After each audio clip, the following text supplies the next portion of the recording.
Welcome to the Board of Selectmen meeting for March 5th, 2019. Please stand for the Pledge of Allegiance. I pledge allegiance to the flag of the United States of America and to the republic for which it stands, one nation, under God, indivisible, with liberty and justice for all.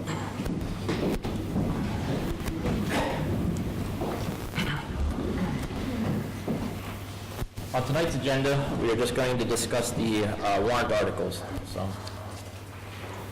how would you guys like to do this? Would you like to stop and do every article individual, or just I'll say Article 1, and if you guys want to discuss it, what would you guys prefer? I'm thinking the articles that are pretty straightforward, that pretty much appear each year. If there's any questions on it, I guess we can bring it up. Otherwise, we can probably just go right past it. Yeah. That makes sense? Yep. Sounds good. I think, like, with respect to water and wastewater, I think we got a pretty good idea of where that budget is. So this is pretty straightforward. I think Dennis explained it the last time he was in. Mm-hmm. You done with that? Good, yeah, sounds great. Let's see. Any questions on Articles 1, 2, or 3, and 4?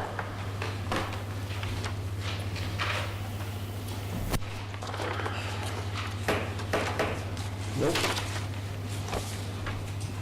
No questions? Article 5. Any questions on Article 5? It is, this one is to raise the limit of the RECCOM annual revolving fund. I think we talked about that a meeting or two ago, but I don't know. We did, yes. I believe a couple members of RECCOM are here to explain that increase. So, And that's what we raised it to this year, so. yeah, so I'm good with that. Yep, same. Let's see.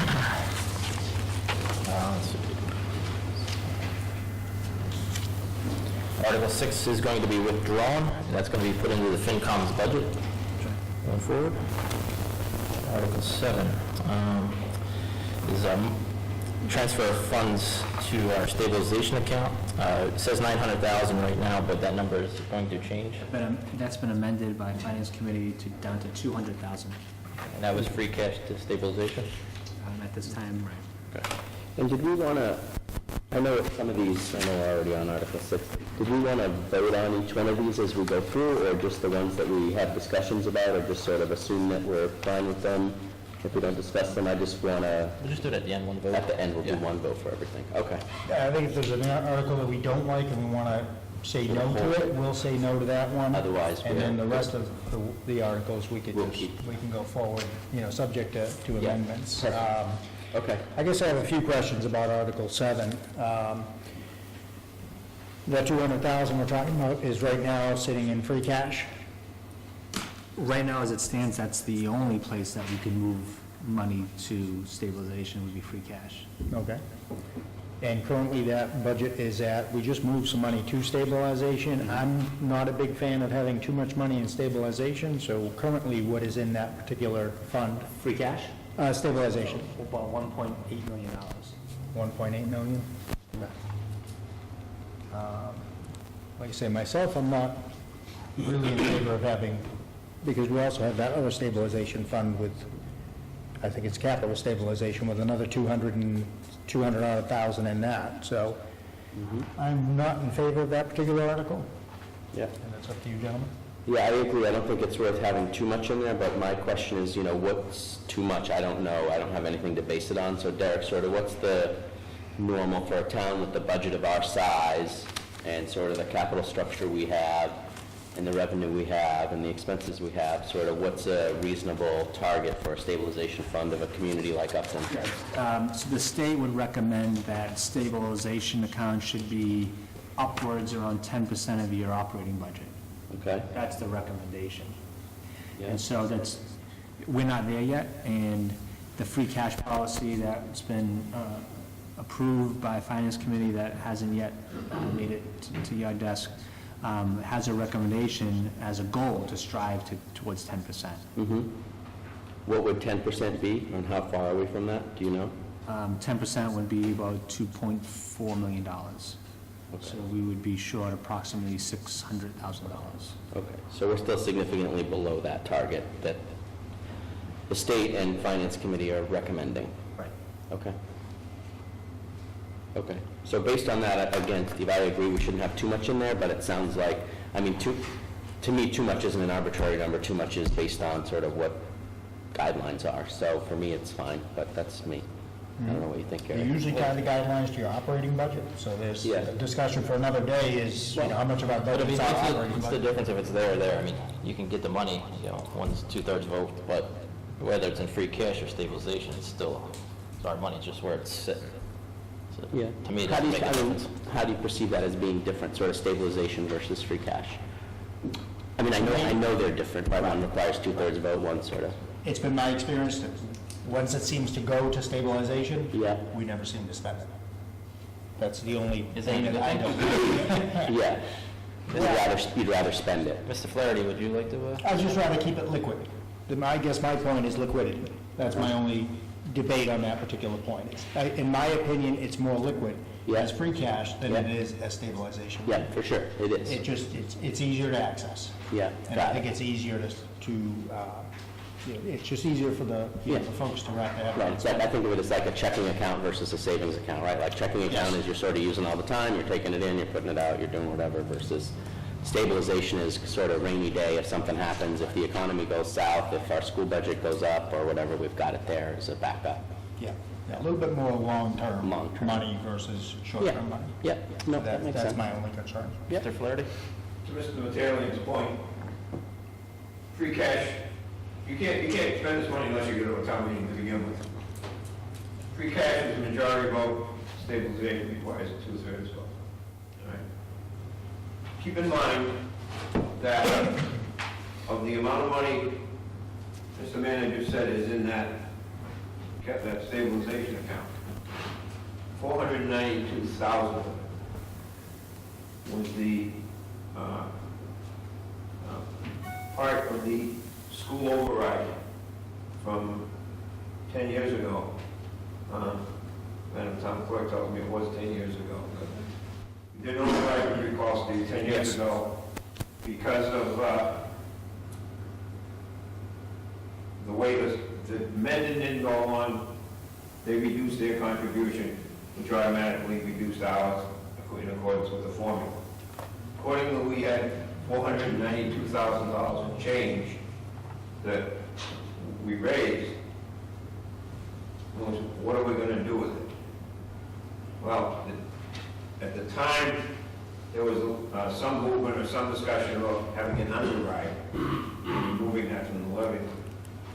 That didn't hold any water, carry any water.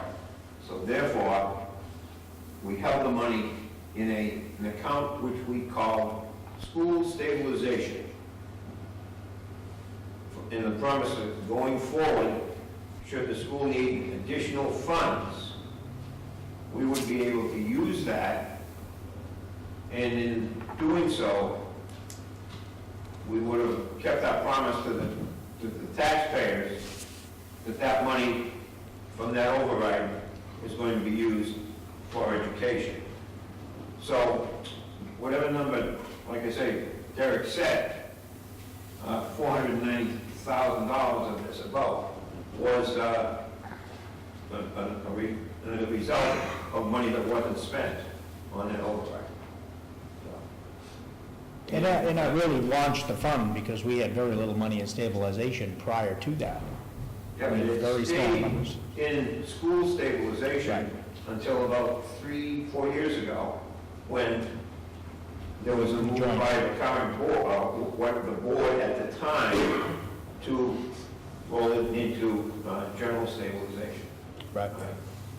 I personally can see the day, not that far away, where we're going to have to keep our promise to the people, we're going to have to go to that and apply it to the school budget. So is there no separate school stabilization fund any longer? Because I know we talk about that a lot, so. That, It got rolled into. So that's school in, so there's stabilization- one stabilization fund, it's this one with the $1.8 million in it, there's not a second Yes. school stabilization fund? that got, Okay, you knew that. school stabilization. Oh, okay. Right, school stabilization rolled into general stabilization. Yeah, Now, there's another quote people refer to as school stabilization. That is within the total purview of the Mendon-Upton Regional School District. There was a one-time shot of, I believe it's $670-something thousand, which the school district got from SBAB, School Building Assistance Bureau, right? When the school was built, the payments are always a year or so behind. So they got that money, and at the vote of the town meeting, I think it was last year, both towns allowed the school district to keep that for stabilization for capital purposes. And if you remember the other night there, I asked them what their plans were with that, and they had said. Yeah. So, but don't confuse, when you say school stabilization, Well, don't that's what I want, confuse right, the school side with the municipal with the side. municipal side, right, and that amount that was part of the override that we sort of socked away, that's now in our own stabilization fund. Yes, sir. Got it, okay.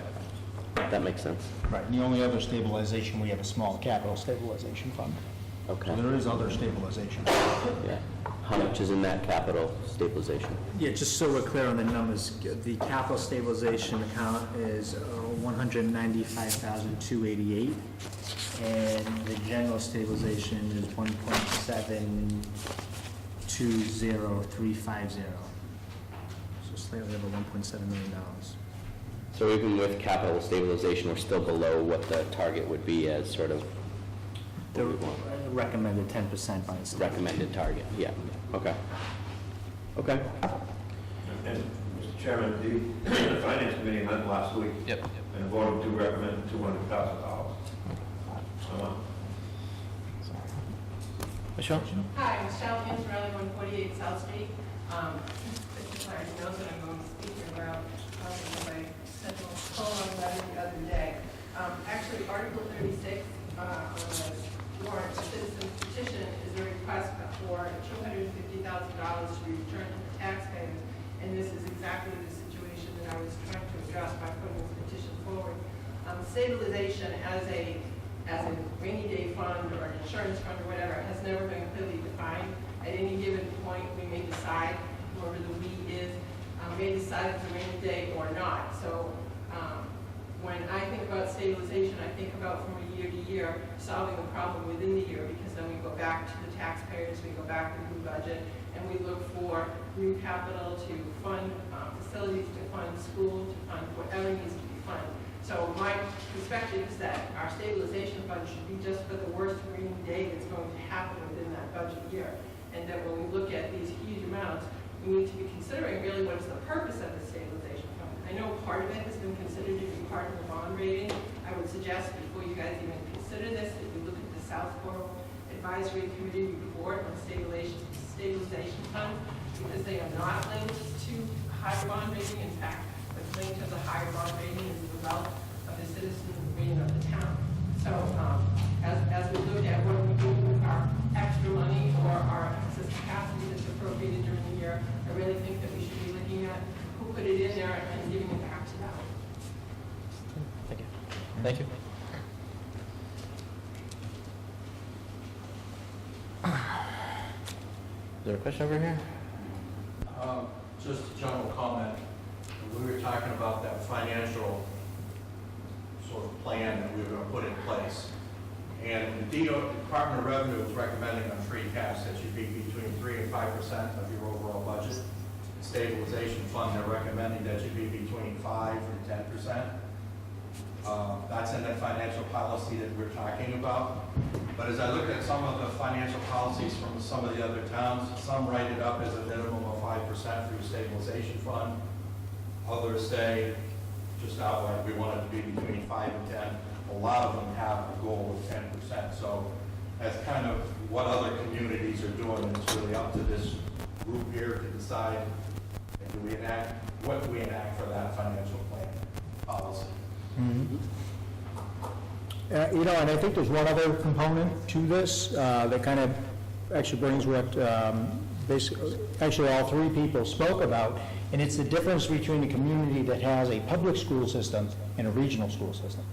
And I think if you're sitting with a public school system, it would make sense to hold more money in stabilization. because you may not have it in E&D, and you may not have it in an actual school stabilization budget.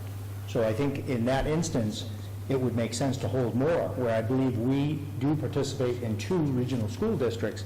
Again, I err on the side of caution. I like a lower number there as opposed to a higher number. So if it's between 5 and 10%, I would lean towards the 5%. If you need money, you can always have another special town meeting if you had to raise other monies. But as it is now, we're pretty consistent being May and then again in November. So if there were some sort of a financial crisis, and it happened in May, and you just went through your annual town meeting, you would have to stave off the problems until November, or call a special town meeting prior to that. But again, it kind of, all of it plays into your financial policy, and, to some degree, your taxes. I think, Derek, correct me if I'm wrong, but is the money from the stabilization fund, is that something that can be used to help offset the need for a Prop 2.5 override if we were to The have that proposed stabilization by the fund school? can be used for any municipal purpose. As the chairman pointed out, it requires a 2/3 vote from town meeting. Okay, so and I think that's part of my thinking on it is that, obviously, we would like to avoid a Proposition 2.5 override anytime, in the next few years, and we know that that's coming from the schools. We've heard that, it's been talked about. We know that their costs are going up. We know partly because we're in a regional school district, we're at a disadvantage, and because we have very little commercial base in the town, it all sort of sits on the back of the taxpayers. So I think that if we can save a little bit of money to try to decrease the burden on the taxpayers going forward when we do have a big ask from the schools, I think that's a prudent thing to do to try to help look out for what people's tax bills are going to be.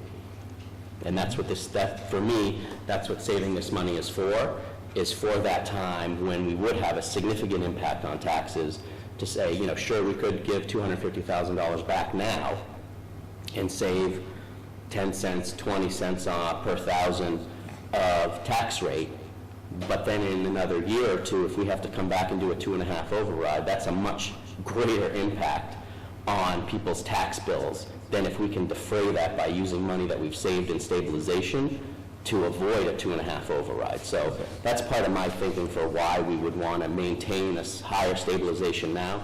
And to your point, Michelle, that is the rainy day that I see out there. So that's something that, I'm looking out for the taxpayers by saving this money, so there's different ways of looking at it. And like, Right, we only put it out for 1 year. and like, you were saying earlier, or, was you or, it doesn't make a difference.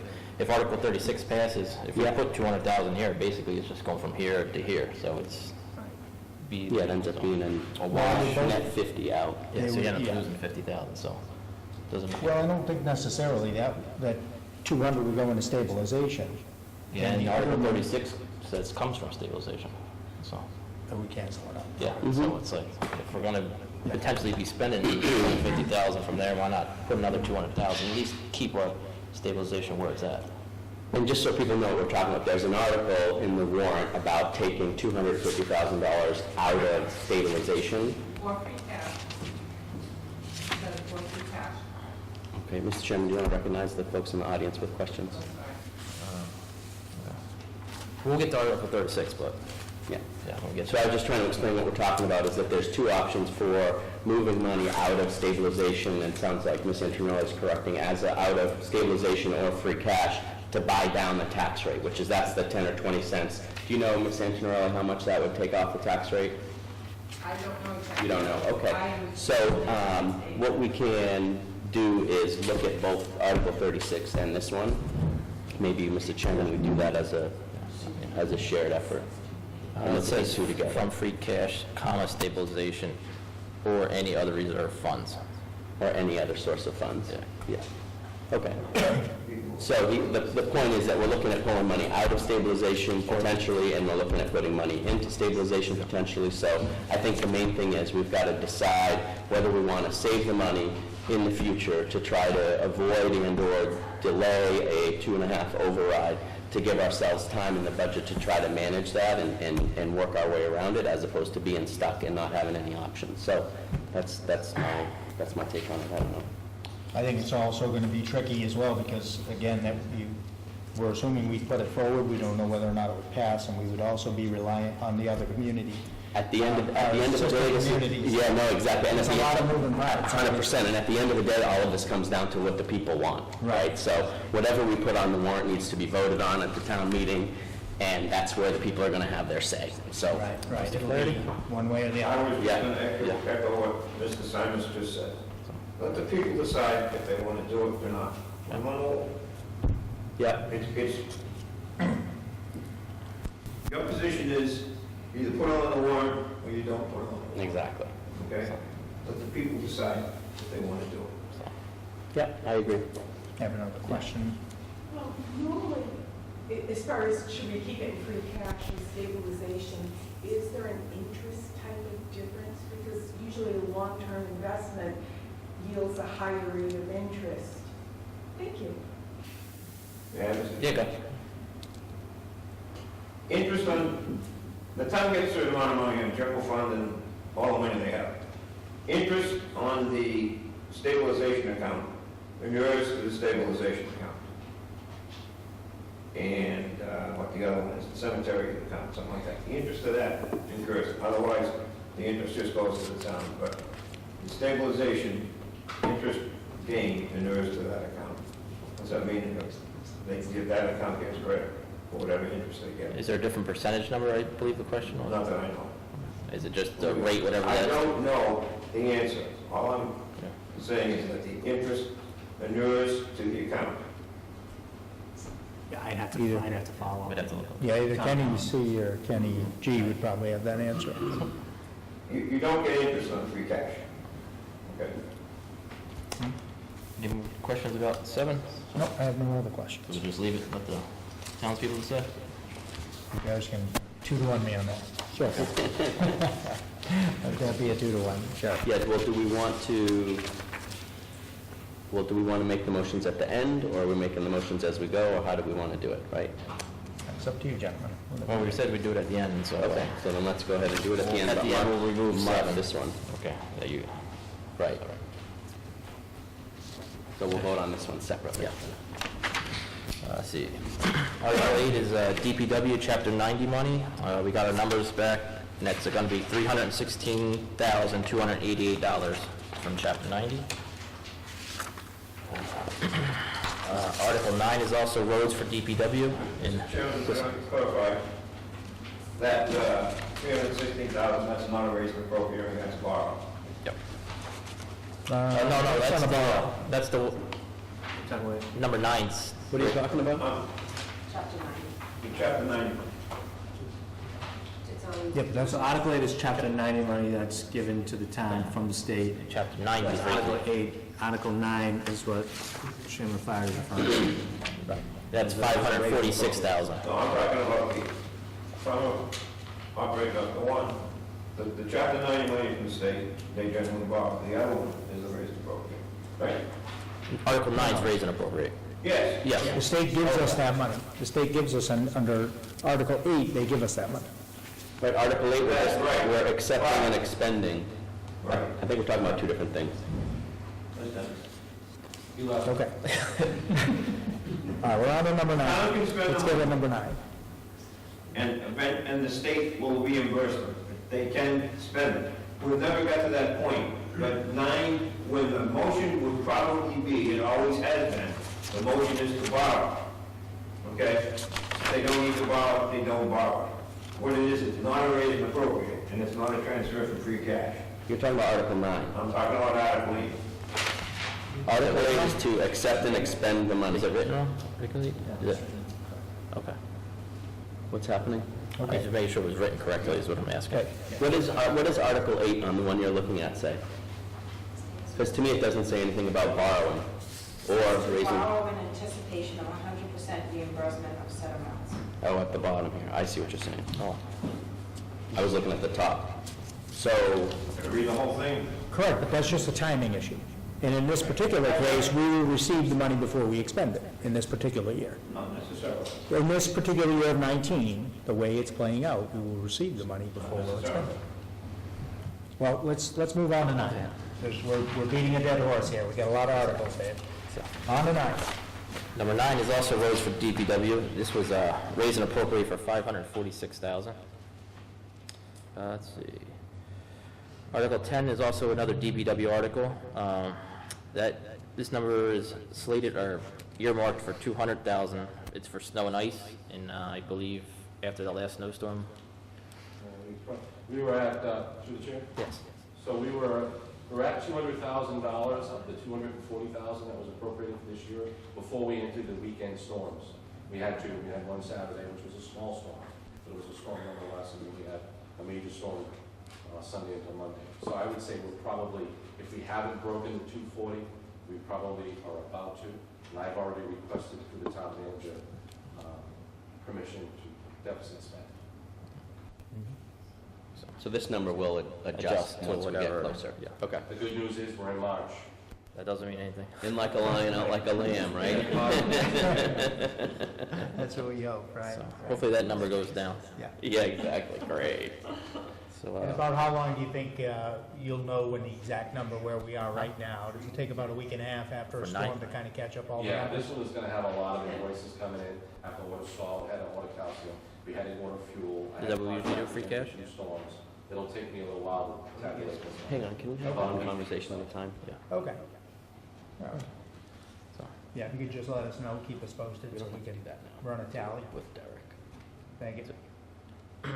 moving on to number 10. Are you still on 9, Mr. Flaherty? Finance committee, no, I'm not upset. Okay. Let Finance me committee just tell the last people, week, as I said, and the source of funding for that, for the finance committee recommendation is available funds. so, Not raised, it's not, that raised appropriate is, it is an option, but the finance committee's recommendation, that was free cash. On Article 10. free cash.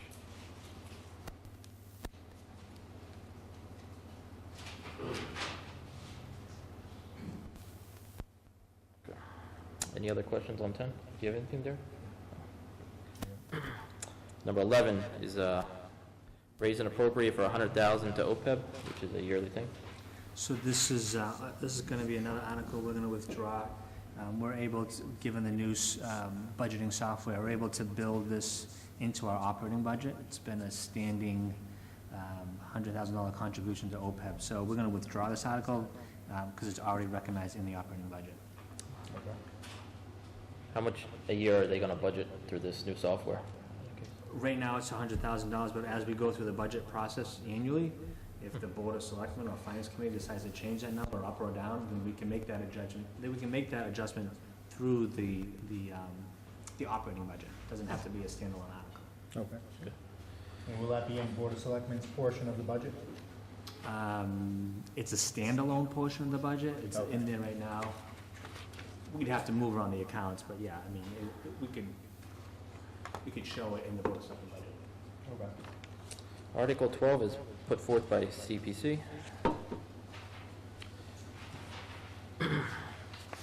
Article 13 is presented by the Board of Assessors. 12B was pulled, correct? Yeah, withdrawn. 12B is withdrawn? Is it 100% withdrawn? Yes. I just got. So 12B will be withdrawn, and then 12C is also CPC.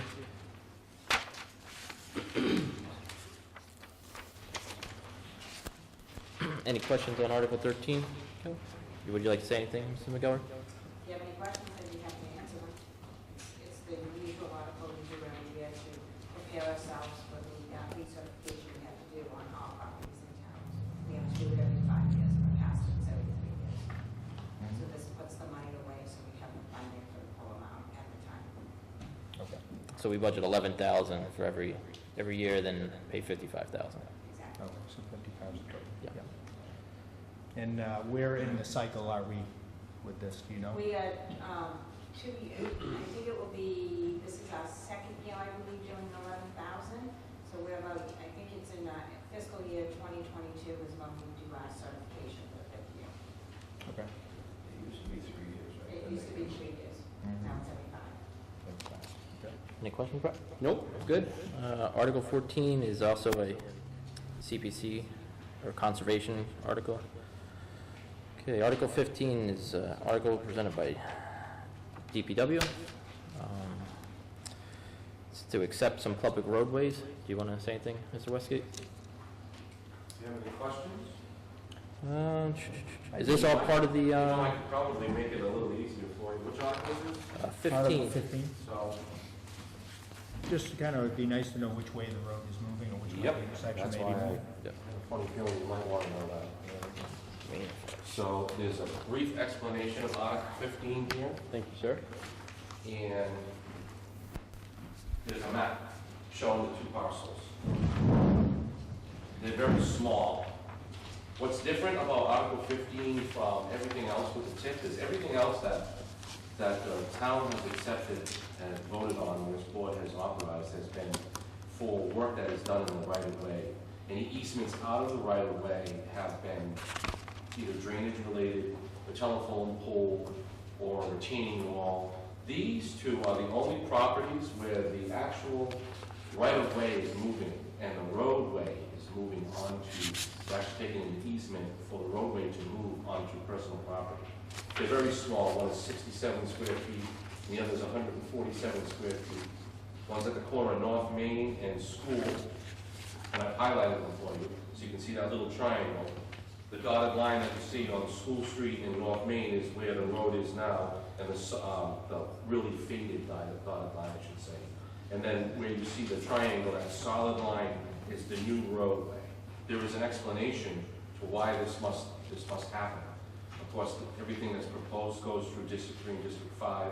MassDOT has to do their review of everything. We have to make sure that we meet our federal guidelines so that we're capable of getting the reimbursement for the road work. Actually, this ain't reimbursement, this one is funding for the roadway work through MassDOT. And the other one is on Forest Street and Hopkinton Road. You can see that there's a stone wall that needs to be moved back several feet. The roadway's being realigned. And like I said, there's an explanation on the very first page on why these realignments are necessary. Safety related and sidewalk related. Yeah, it looks like on Forest Street, that's probably line of sight more than anything else. Absolutely. You try to achieve a 90-degree angle for your line of sight when you come out to a roadway approach. Mm-hmm. Okay. And that's why it requires town meeting vote. Because we're actually, the Board of Selectmen to authorize this, because we're actually moving a roadway. This isn't just work that's in the right of way. We're actually moving the right of way. Okay. Have we talked to the homeowners? Yes, they've been contacted. Actually, the one on Forest Street, that was in there on the 75% design. That's old. It's been there a while. for years. Okay, The homeowners were notified through our appraisal services. yeah, Well, okay. and we have a letter of intent getting ready to go out to the homeowners to provide them a packet from the federal government related to how the appraisals work and how the easements work. Mm-hmm. Shortly thereafter, I hope to meet with some of them to finalize some items, and then I'll be back in front of this board a couple of times. One is to authorize me to put out the letter of offer, Mm-hmm. and then finally to authorize me to make payment. Got And it. then our right-of-way acquisition is complete. Yeah, wow, For all parcels. good. Thank you, sir. Very good. Thank you very much. No, that's great. Nope, nothing else regarding that. Number 16 is another assessor's article. That's for $2,000 for a contracting assessing services. So this will come out of free cash for FY 2019. We just got a proposal for a 3-year contract with our vendor that does the assessing of our property. And it was determined that they'll be starting work probably by March 31st at the end, and we'll owe them a payment before FY 20 comes, when it's in the assessor's budget to pay them. So we're asking for $2,000 so we can make a payment to them for work they're doing in FY 2019. Okay. Any other questions? Is that something that's a new expense to the town? It's usually included with our yearly budget. Just recently, because it's a new contract, we realized that we didn't have any money we didn't budget last year accordingly to fund the new contract for FY 19. But we know we have the money next year to fund it accordingly based on contract numbers. Although we're opening up the price proposal tomorrow at our meeting, so we'll know this is what we're estimating is the amount it's going to be. Okay. Very good. Anything else? Nope, I'm good. Nope, that's good. Article 17 is a general bylaw change, changing the size of the capital budget committee from 5 to 7. 5 to 7. I think we had talked about this a few months back, so it's just coming forward. Agree? That looks good. Article 18. Article 18 is, we've talked about some surveying at the end of Brook Street a couple meetings ago, with some land donated by the Desjardins. And I think we just need to have it surveyed so we can accept it. That's right, we have to have it surveyed, and then it needs to be recorded to the register of deeds. So the cost is approximately $5,000. How much land was donated, I don't know that. approximately? It's probably less than 7,000, 8,000 square feet. Oh, okay. It's not a lot of land. Okay. But it's a turnaround at the end of Brook Street, Mm-hmm, so it's helpful to the town. got it, Yeah. great. Yeah, the resident it was there for the school bus, basically. Okay, He was donating it so that the school bus would have an area to turn around at the end of the road. yeah, got it, great, thanks. Article 19 is from the fire department for $575,000 for a new rescue pumper truck. Come on up, chief. Good evening. Good evening.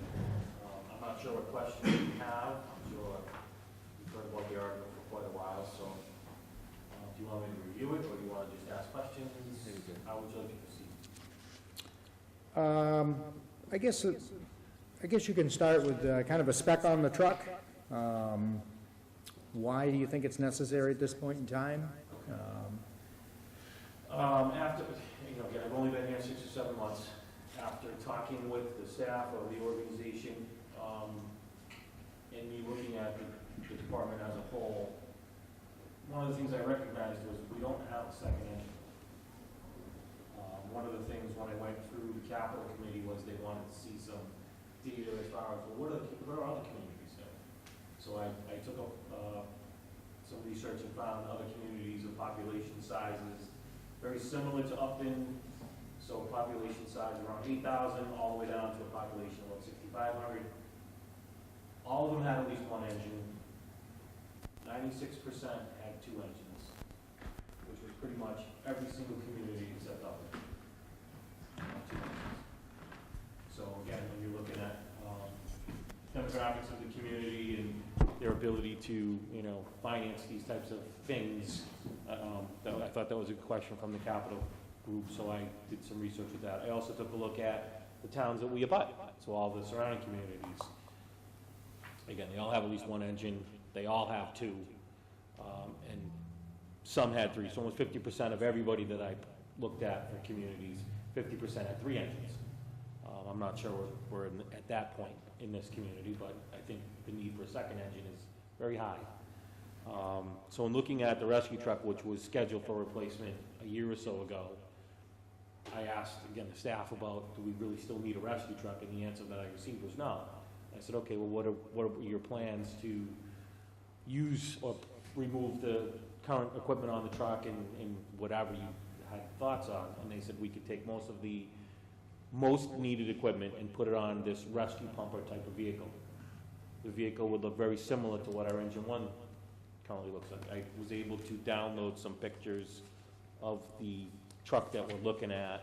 If someone wanted to see an example, I have some images for you to look at. So again, concept is everything. I can talk all I want, but a picture means 1,000 words. So I have some pictures if you want to see them.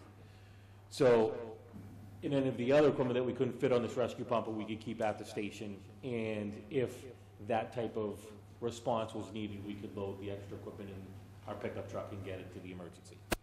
So that seemed to be a very plausible option. The truck that we're looking to replace is a 1992 rescue truck. It's a 4-door international cab. It has a rescue body on the back that does not carry anybody in the back of the truck. It only carries people in the cab portion, which is a 4-door. Commercial type trucks to get in and out of are very difficult just because of the door sizes. They're very limited. And on that particular truck, on the passenger side rear door, to access the backside of the door, you have a recessed air pack bracket that intrudes upon the compartment space for the passenger that might have to sit there. So it's limited. So the other thing that was brought to my attention, there was some corrosion on the truck. There's some issues, again, in the future, that if we don't take care of soon, we're gonna have to either, get rid of the truck or repair the truck. So, given the truck's age, the fact that we really don't need that purpose type truck anymore, but we need an engine, I think now's the time to move towards a rescue pumper and eliminate the rescue truck. My fleet doesn't expand, we're not increasing the fleet by one truck, we're exchanging a truck. So if somebody had concerns about us keeping the rescue truck, it will be traded in or auctioned off, whatever is the best method for the town. What do you think it's worth? Not much. My history has shown that these things can bring a few $100s to maybe $1,000 or $2,000, but there's not a lot of people that want these types of things. Sometimes you'll find a commercial type operation that might want the engine and transmission for something because they know it doesn't have a lot of miles on it. Mm-hmm. But other than that, there's really not a high demand for these types of things. So, So have you, I know you guys have heard of a certain brand out there. Have you guys demoed this truck? How do we know it's gonna fit in the truck? Because, or how do we know this truck's gonna fit in the streets and all that kind of stuff? I do have the dimensions on the truck from the drawing that I downloaded today. It's approximately 390 inches long, which is about the same length of engine one currently. About the same turning radius? Yep, exactly, yes. Again, it's, the cabin chassis is gonna be made by a different manufacturer, so the exact turning radius, I'm not 100%, but I'm sure it's going to be Do you very plan on similar. rolling out the bid for a truck, or? We could do a few things. One is, we could use a bidding process through HGAC Houston Galveston bid process, so then you don't have to go out to create a SPAC and do all these things. I've already checked with the dealership, and Toyne is on the HGAC, so that saves us a ton of work. So then I can kind of, what I've done historically is I can poll other dealerships and look for competitive pricing and giving them all the understanding that we're going to be using the HGAC. The Massachusetts model that goes through the FCAM organization and CMRPC, or the Mass, I'm at a loss as to which group that is. Toyne is not part of that group. It's only the major manufacturers, Pierce, E1, there's one other one that sits on that group, but other than that, if you're not one of those three, then you don't have the ability to use the Massachusetts bidding process, but the HGAC has been voted and allowed to be here in Massachusetts, so we could save, again, some dollars there by doing that. The truck that was demoed over the summer, that some of the staff looked at, is still available. I don't know how much longer, but the pricing on the truck would be very attractive for us to purchase the truck. While I've asked for $575, the truck, if it's still available by the time we get the dollars appropriated, we probably could see a savings of buying this truck. But I can't guarantee that it's going to be there in June. If we have to order a truck and have it built to, let's say, the same model that we saw, $575 is going to be very, very close to get the truck. If we don't do it now, from what I'm hearing from the dealership, and not just the Toyne dealership, but other manufacturers of fire apparatus, this same type of truck in about 6 to 8 months could be over $600,000. Which I was very shocked at, but again, they don't have control over material costs. Metal and steel and all of those components are going through the roof, especially since we don't use our own raw materials here in the United States. We're purchasing it from other places. So we're at the mercy of other countries. What types of things are rescue pumper used for? Obviously, rescuing people and pumping water, but specifically, is this, when would you use this? How often would you use it? How would it be utilized? What role would it play in the fleet? The goal of the truck, because another question that was brought to me from the Capital Group was, because I had mentioned that we'd like to kind of take some of the workload off of engine one, that truck being, almost 13 years old, with a projected shelf life, we'll say 25, maybe 30 years, I'm not sure. Well, let's say 25, it's already gone through half its life cycle. So if we can figure out a way to reduce the workload on that truck, that would be, beneficial for us. And I did do some statistical analysis on what we do for workload. So for 2000, and I did 2016, 17, and 18, total number of runs the department had for 2016 was 339. Engine 1 went on 231 of those. In 2017, it was 356. Engine 1 went on 267. And in 2018, we went on 375, and Engine 1 went on 276 of those. So every year, we've been increasing our call volume, so that means the truck goes out more and more as it gets older. If we are able to get this truck, I'm hopeful that we can cut that number down in half, because then now this rescue pumper can do the same, mostly the same things that Engine 1 can do. We would prefer to see this go on CO activations, maybe a smoke detector activation, the types of calls that in the fire service we call them smell and bell calls. We know by given the information that we've received through the 911 dispatch center, may not be a high-level priority call, but this truck can go, and if conditions change, it can function and perform just like any other Class A pumper. So it would be, Would it be your sort of first response to house calls? yes. And motor vehicle accidents, things like that? Correct. And right now, if we needed that extra equipment, Engine 1 goes with limited equipment, Rescue 1 has to follow it up, so now we're using 2 vehicles. Yeah. If we have this truck, 1 truck can go, I don't have to send 2. Right. And given the limited staffing that we have, it certainly makes sense to try to, maximize every piece of equipment that we have. How big is the tank in it? 1,000 gallons. 1,000 gallons, like how much fire suppression does that give you? I know it sort of depends, but... It does depend on the size line you want to use, how much water you want to flow. Yeah. Typically, if you want to run a big line and you run a 2.5, that's 250 gallons a minute, and that's a lot of water. Yeah. But if you have a structure that's well involved, Yeah. that's going to go very quickly. Yeah. So, but 1,000 gallons of water right out of the gate Yeah. for a single room and contents, you will do a very good job at knocking that down. Yeah. Okay. So that's my question. Thank you. Yeah. I mean, my concerns, I have a couple of concerns. As time's gone along here, we talk about the Quint, for instance, we spoke about this a little bit earlier, we still have 3 years payments left on the Quint. And that piece was supposed to be able to take care of all these different functions, pumping water, obviously the tower function, has water on board, so it, has some tank capacity. We also just bought the pumper tanker truck, which was my understanding that with the purchase of that truck, that was kind of going to put this rescue pumper years and years down the road. So we just got that truck, I'd say 1.5 years ago, I think it's been. So, yeah, again, that truck's got the pump capacity and the water capacity on that truck. So it just seems to me like we've kind of got a lot of trucks that can do more or less the same thing. Do we really need another truck? We're trying to make this a lean budget cycle, to try to save some money and, try to prepare for some capital investment in town, and this is a very large ask. Historically, the fire department's not the fun guys.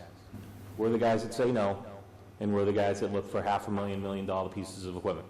So I'm very comfortable speaking to, some of the issues. A Quint is just that. It's a truck that can do 5 different things. Now, when you say it carries water, yeah, it does, but it's only 300 gallons. And predominantly that water is meant to protect the truck should it find itself in a problem. Does it have a pump? It certainly does. But it's not capable of getting to a lot of places here in this community, given the size of the truck that it is. That's a big truck. It has great functions to do what it's designed to do, which is predominantly an aerial, but it can function as an engine if it needed to be. The engine tanker that you speak of, that truck right now can't carry all of the prescribed equipment to meet the Class A pumper standard. It has a lot of equipment on it, but to have every single piece of equipment on it, the compartment space is not available. It's mostly tank. So when you look at the truck, you're looking at 3,000 plus gallons of water. So it's all water, not a lot of space for extra equipment.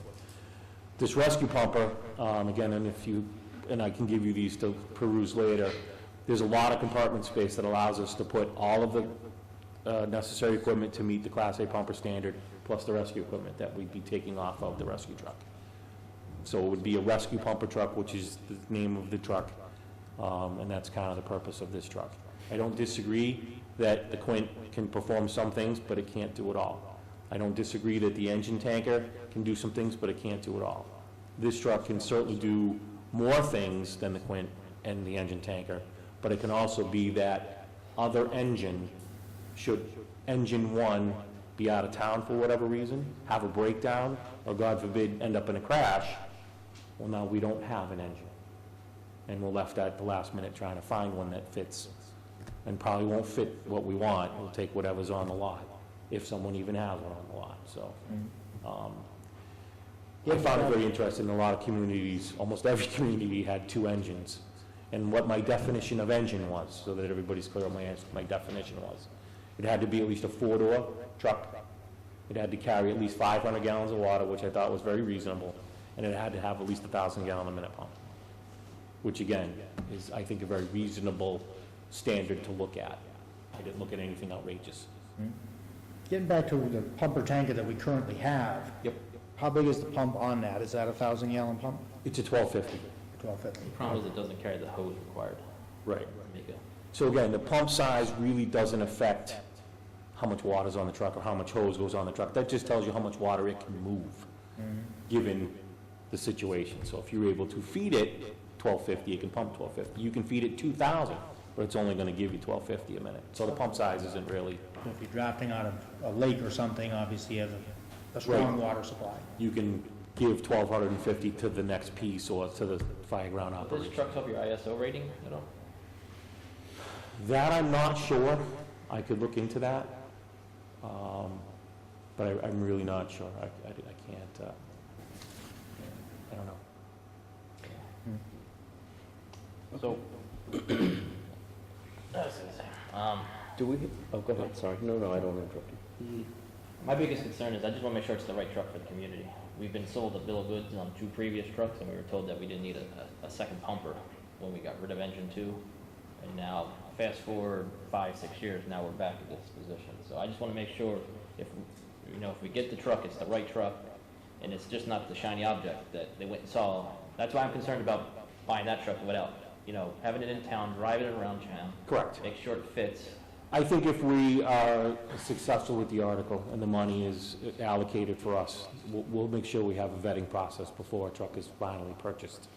I can't speak to history, and sometimes when you listen to facts from history, I'm not clear on exactly what really did transpire and what the discussions and conversations were.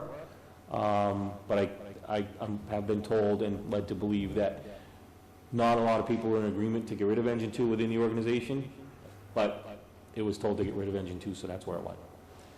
So I think, given the experience level of the staff that's within that department, and for them to say we don't need a rescue truck, that says volumes right there, that they don't believe we need that truck anymore to do that purpose. We can consolidate and hopefully get 2 trucks to do something for us. And if in the future a rescue truck is needed, well then they should come forward with the data and the stats and everything else required to get a special truck just for rescue operations. If we make an investment like this, when do you see us needing another piece of fire equipment?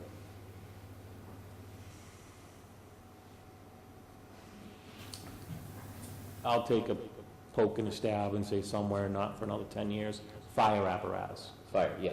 No, I understand. Because we also run the EMS is EMS different. division as well, so fire apparatus, again, from what I've learned from the equipment, engine 3 is in pretty good condition. Engine 1 is obviously 13 years old now. If you get another 10 years out of that, you're up to 23. Where's your tower? Where does that fit in? That's a 2,000, so that should get you to 25. Because I don't want the tower and a pumper coming up the same year, because you're looking at Right. almost $2 million over.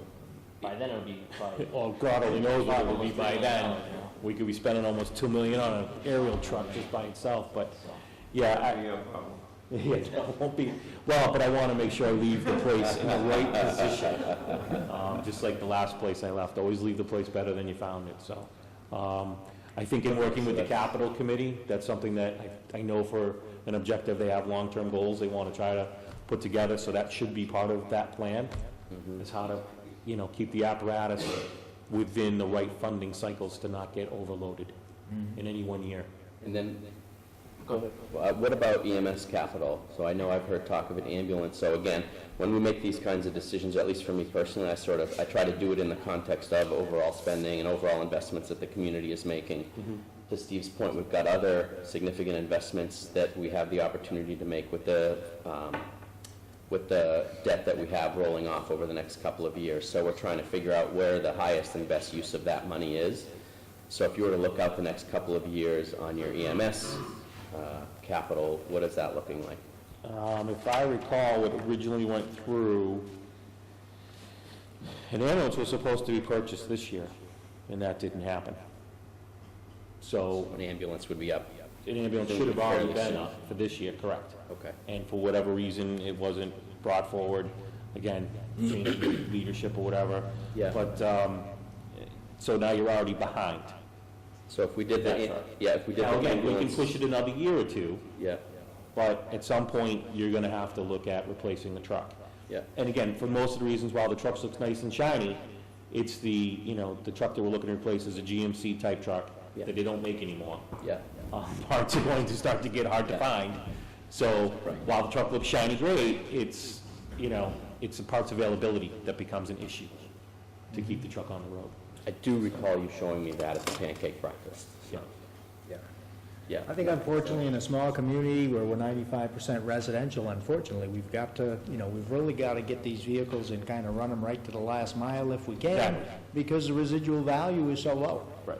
It's like the truck that, that you're asking to replace, it's still in good shape. There are communities that would still run that truck for probably another 5 or 10 years. So for me, I have a hard time spending that kind of money. Sure. I just feel like this particular budget cycle, like I said, I'm trying to be consistent, and I just don't want to spend the money, to be quite honest. what's the, My personal opinion, this truck, Rescue One, they don't even need it, but they do need another pumper. Anytime the truck's out of service, you have a truck that can't fit in half the driveways, and God forbid somebody's house catches on fire. We don't have an engine. But that's an ongoing problem, because all of these trucks have the pump capacity. They've all got plenty of pump on them. It's a matter of where it is. Where I live, there's no hydrants. So if they're gonna put water on my house, they're probably gonna have to draft it from the pond down the street. So there it becomes a matter of, you've got the pump capacity, you've just gotta have the hose. Right. And get to it before the house burns down. Right, and that's what the So- problem with the Quint and the tanker pumper, is they don't have the hose capacity. Even if it is, they can get the water, they just don't have enough hose to get down the driveways. Would it ever be possible to buy a smaller truck with nothing but hose on it that would be a support vehicle? Go smaller instead of bigger, But because then it you, looks then to you're me back like... to sending 2 trucks. Right, but the personnel's gotta get there one way or another, right?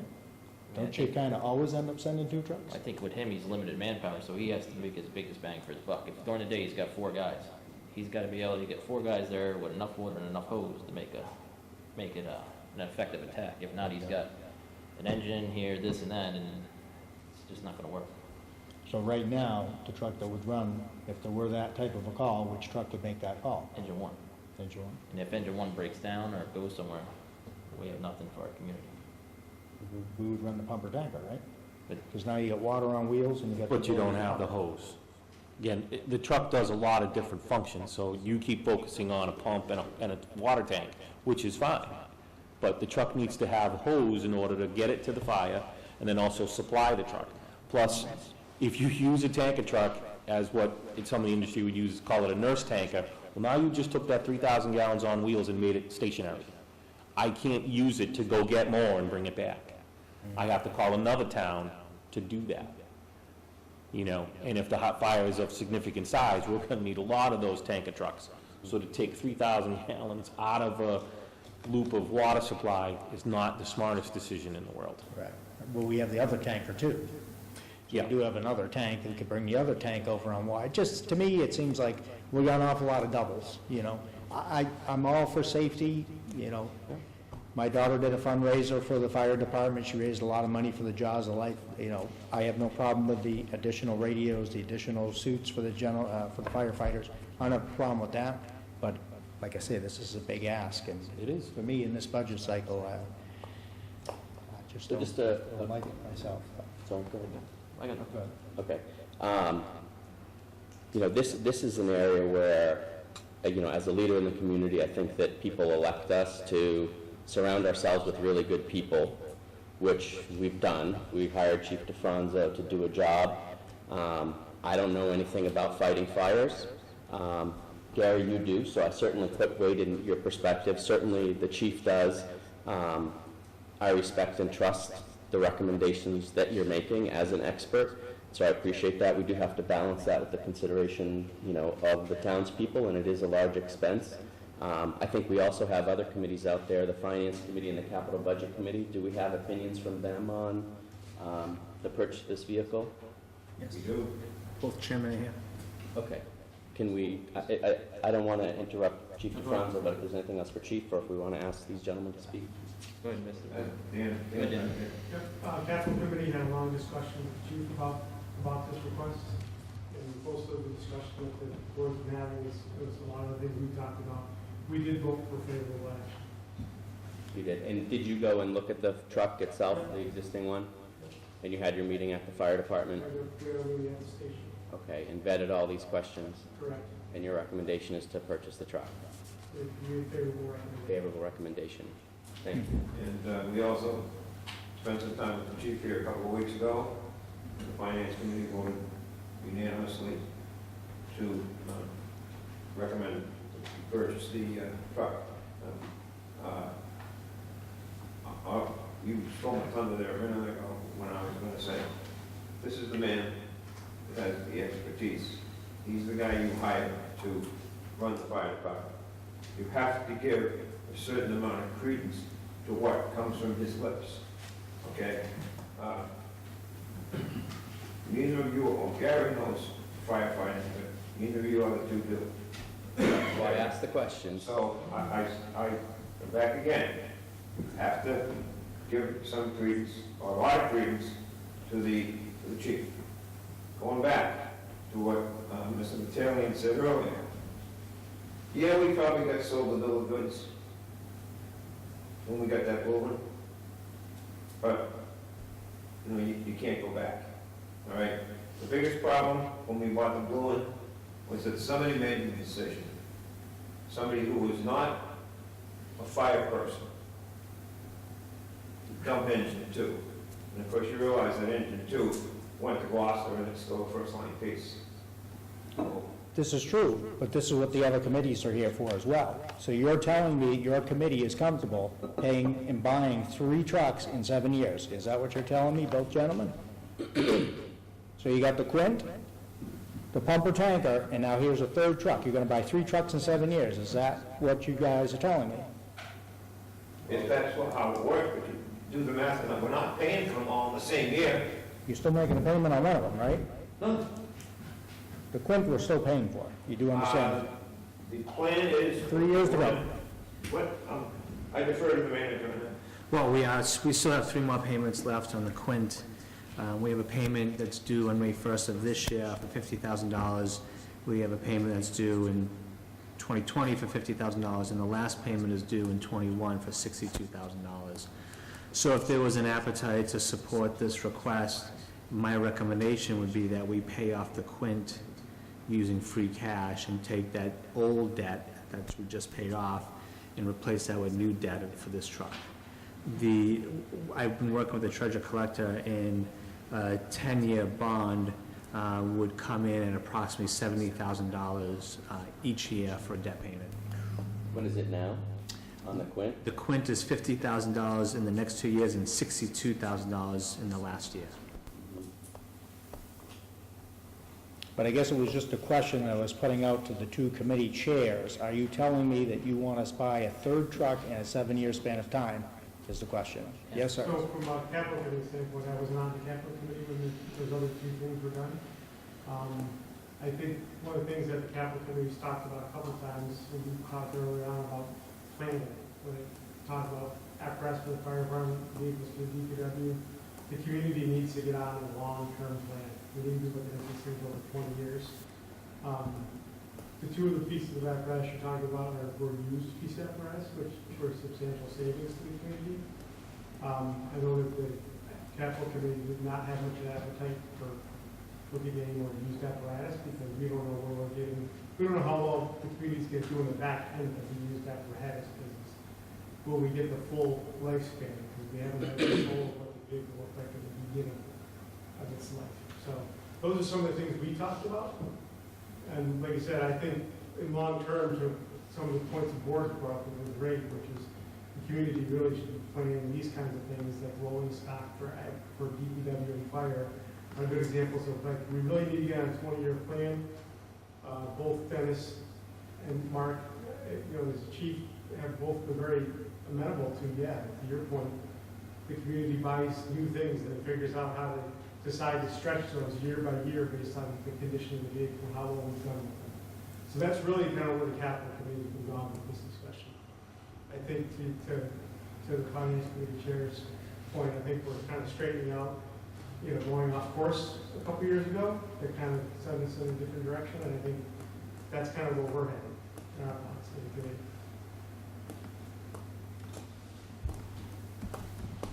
I guess that'll be.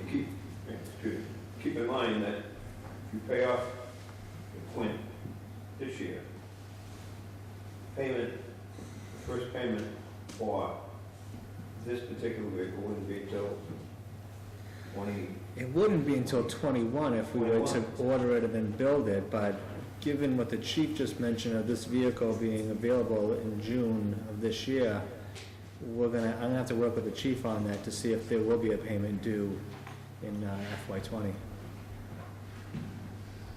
Okay. So, Bring it to the taxpayer. yeah, I'm good with moving the article forward and letting the people vote on it. I think we have a lot of experts and support around the community, and it seems pretty unanimous that we should bring this to town meeting. That's not unanimous. Yeah. Make sure I'm in as an Among the fire department, fire chief, the capital committee, the finance committee, and 2 of the 3 board members here. Any questions on Article 20? It's also a fire department article for turnout gear, 4 sets, Very 4,000 good point. What's It's that? not unanimous. It's not unanimous. Let's be clear. You're gonna get beat up. The board, like I say, the board took a pretty good raw beating in November, so you start asking for this kind of an ask, Yeah. we're gonna be hearing about it, so. Okay. Any questions on the turnout gear? I believe Chief DeFranco covered this in your budget presentation, correct? Yes. Yeah. Okay. I was good. Mr. Chairman, keep in mind, this is free cash item. Okay. Change that. And some of the ones prior, and some going forward are free cash as well. Just a good idea. Yeah, the capital committee also talked about that because there's things that are longer than 7 years of service life. But as the chief explained, we're happy to see that being built into the operating budget. They really didn't belong in front of that.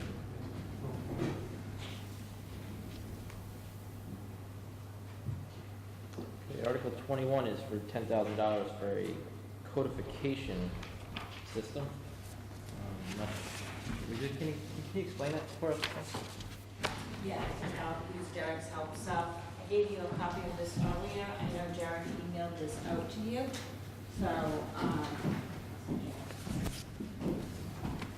So just a little bit of history, thank you, when it comes to the bylaws for the town. So 18 years ago, when I was elected, the general bylaws had not been updated by my predecessor for probably about 10 to maybe 10 years. It was just a lot of scraps of paper. So I worked with a community member, and he helped me put the general bylaws together. So I have a very good comfort level that what we have is correct. However, I don't have any history on when things were adopted, when we accepted certain mass general laws. It's literally a Word document that I've been maintaining for the last 18 years, and when we make changes, I think this will be the 3rd or 4th change to the capital budget on a town meeting warrant in the last 3 to 4 years. So what this codification do, I have a lot of fellow town clerks that use this company. They take our bylaws, our general as well as our zoning, and they go through them. They make sure that everything is according to Mass General law. They have the expertise in that, and they index it. They let us know when things were accepted, when Mass General laws were accepted. For example, with the Capital Budget Committee, I briefly reviewed this with them.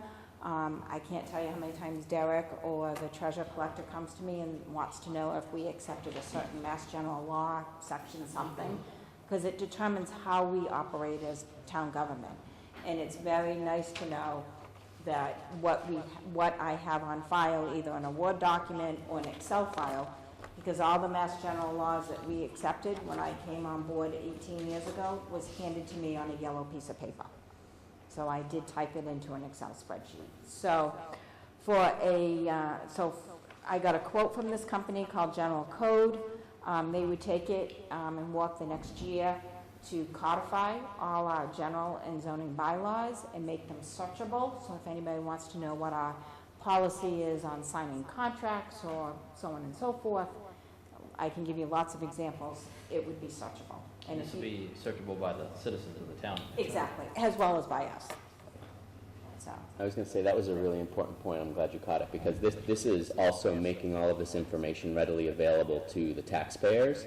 And I'm a little biased, having been on the zoning board and planning board in a neighboring community. I really love this stuff, but I also know people oftentimes have questions about fences and sheds and their neighbors and what can be done and what can't be done, and what kind of a zone am I in, and hey, they're trying to put in a solar farm over here, but it's a residential zone, what's really allowed, what's not allowed. And this really arms the people with information to sort of protect their own interests with their own property that they own in town. So I think that this is, important and valuable. Currently, the documents, like I said, I maintain a Word document and I PDF it and I put it on the website, so it's not searchable. You gotta look at the table of contents and kind of go to that page. And this will be all the information in the same spot too, instead of different books. Yep. Any questions, Steve? No, I don't. No. Very good. Thanks. You want to stay up? Article 22 is $16,000 for 2 voting machines. Well, Was it fall town meeting? We skipped over this? I don't know if you guys have any questions now. I think we talked about it a little bit back then, but just for, I guess, folks at home, if you want to just give a brief overview and then kind of give us an idea from a capital standpoint, how long do you think the new ones would last? so the machines that we currently have were purchased in 2003, so they're 15 years old, and the technology goes back to the 1980s. As a matter of fact, the current, the vendor that I use to service the machines asked me to increase the maintenance, the yearly maintenance on those machines because the technology is out there. About 3 or 4 years ago, the state approved the new voting machines, and it's pretty much, it's the same type of machine where you're still going to get a paper ballot, you're still going to mark the ballot like you've always had, but instead of putting it in that scanner, it will be a little bit more of a, looks a little bit more high-tech, but it works pretty much the same way, but the technology is probably 30 years current versus what we've been using in the past. How long do you think this machine will last? It would, well, we've had technology since 1980s that lasted 15 years, and this is technology that was developed probably in the last 10 years. I would expect it would last 10 to 20 years, and not to speak out of turn, but I did present this to the capital budget because it does, I do anticipate it having a life more than 10 years, and it was favorable, recommended by the capital budget and the finance committee. Any questions for Sam? Awesome. Anyone? Nope. Okay. Okay. Thank you. Article 24 was withdrawn. Oops, sorry, I'm skipping around now. Sorry about that. Article 23 is for $12,000 for the first year of the DPW truck driver's contract. Right, so we executed a 3-year contract, collective bargaining agreement with the truck drivers union for the DPW, I would say mid-October of 2018. So this article here is to pay them retroactively to July 1st, 2018 for the remainder of this fiscal year. Any questions? Nope. 24 has been withdrawn. The Finance Committee recommended favorable action for free cash for the $16,000 and this $12,000 and the one before it as well. I mean, the one before the So Derek, 16 and then the Clarification. what's the best way to create clarity around what these are gonna be? Because I don't wanna be surprised by whether these things show up as raise and appropriate, or transfer, or borrow, or whatever. I know you gave us this recap, which sort of has everything in it that I see sort of from free cash and all that. So does Right. this need to align with this, or this So is sort the- of the standard template, and the- then after the fact, we just do this? So the decision is made, how we're going to fund these, that'll be articulated in the motion. So the motion, when we develop the motions for these articles, it'll say to either raise and appropriate Yeah. or to pay with free cash. Okay. So it's not gonna read in the article, Yeah, it'll read in the motion. in the motion. Right, these Okay. articles will not change, Got it. unless there's an amendment to the article. Yeah. But as far as how we fund them will be in the motion itself. I got it. Okay, that makes sense. Okay. Thank you.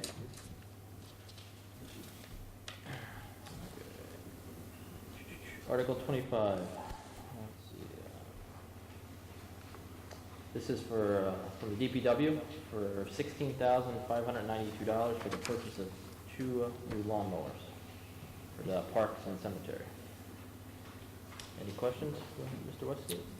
Yeah, if you could just give us kind of an overview and a little bit of a spec on what you've got here.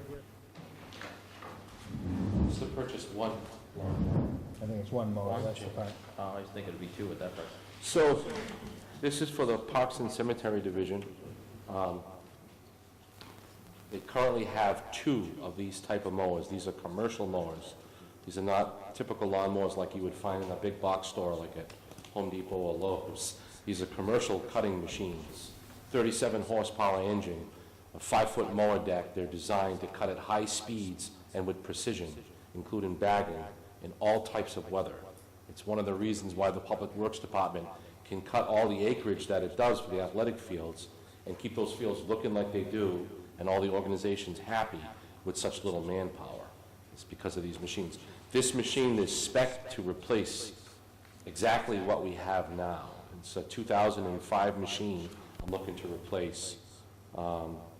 That if we don't replace it, I can tell you the engine's gone on it. So I wouldn't be able to use it this spring anyway. Even if town meeting gave us favorable vote for this and we're able to replace it, we're gonna have our hands full this spring trying to keep up with the fields for a little while, using one of the skags, the stand-ups, that will not cut anywhere near the amount of lawn that this will cut. It probably will have to use some extra hours and some extra days to make up for it, which is why I'm trying to get this machine replaced now. Did we cut the fields at the schools? One of them, Memorial. So currently we have 2, you said they're stand-up skag mowers? This is a Hustler Super Z HD 60, 37 EFI. So it's a 37 horsepower. You have 3 different engines that can be utilized on these machines. There's a Vanguard, there's a Kawasaki, and there's a Kohler, I believe. Is this a 0-turn? This is a, yeah, 0-turn. So it's the one that has the handles that come up like this. You buckle yourself in the seat. It's got a little rollover bar on the back of it. Pretty intimidating looking piece of equipment. Requires a little bit of education and training before you hop on it. We'll do 16 miles an hour and cut grass. In the rain. In the rain, okay. And like I said, it's why we have such small staffing here, but we cut a lot of acreage. And it's why we're successful, is because we have these 2 machines go nonstop, 3/4 of the year. So this will replace one of the 2 that you use now? Correct. When do we expect the second one to reach end of life? The second one's not that old. It's only a few years old, so it'll be quite a while. Yeah. Okay. The one that's being replaced is a 2005? 2005. Yeah. Does that have any residual value, or at this point, is it? I'm sure it's got some worth to someone out there. I mean, they're gonna have to replace the engine, and the pump's worn on it. What happened to the engine? It's just old, too many hours. These things are, it's a commercial mower, and it's used as a commercial mower, so it's not, it doesn't go out once a week and cut a lawn. It goes 8 hours a day, or sometimes more, at least 5 days a week, spring, summer, and fall. Any other questions for the? I think that's all I got. Oh, I think the only other question I had is what do you think approximate lifespan? Would a machine like this last 15 years, 20 years? I think you could get, well, what did we get out of this one? This is an '05, so we got, I think 10 years, if you use them commercially, like we're using them, is probably the manufacturer's lifespan. Obviously, we get as long as we possibly can, till you get to the point where this one's at, and you just can't get any more out of it. Okay. The next article is also. Mr. Chairman, Yes, sir. Finance Committee recommended favorable action on free cash, if that's Chairman, Same with the capital. capital. The next article is for $310,000 for the Fowler Street Bridge.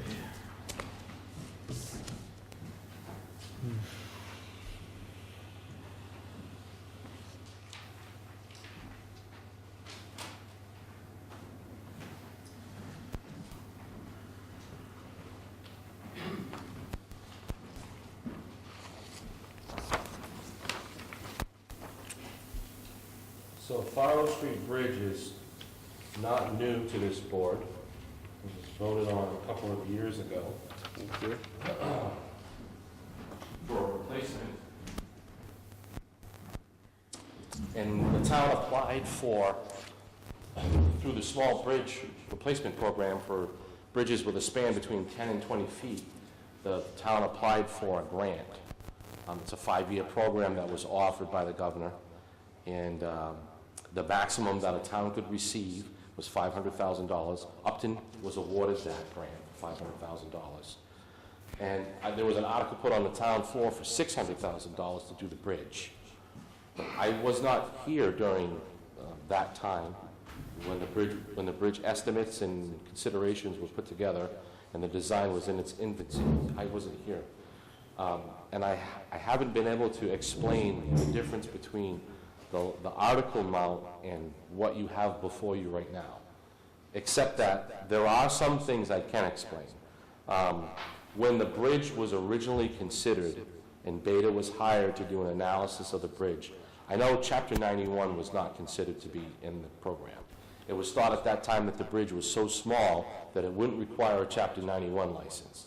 The state, however, disagreed with that and said because it goes over a river and it is a structure that is going to receive state funding, anything that hits that criteria, no matter of its size, requires Chapter 91.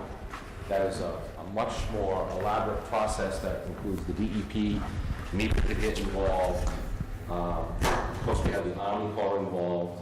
The permitting took a lot longer, and the bridge was delayed. The bridge was originally anticipated to be completed, and the town going for reimbursement of the $500,000 last December.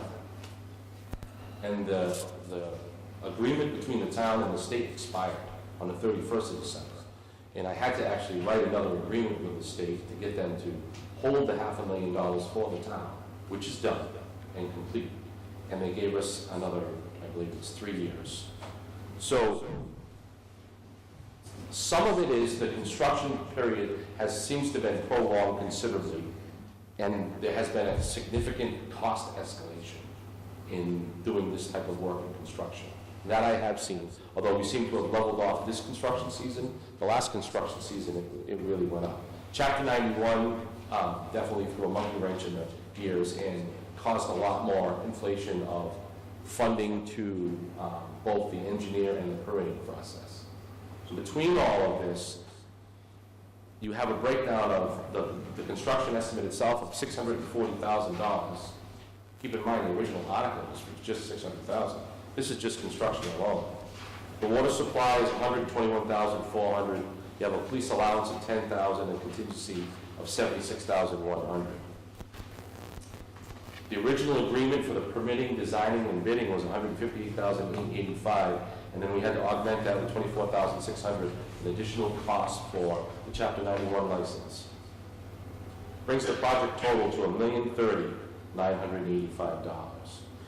We earmarked in a previous town meeting for the water part of it to come out of the water enterprise. So $122,000 is already earmarked out of the water enterprise account, out of retained earnings. That knocks it down to $908,985. And then we still have secured $500,000 from MassDOT for the bridge reimbursement. So the total cost to the town for the bridge replacement would be $408,985, which means we have to increase the article for the amount that we're paying for.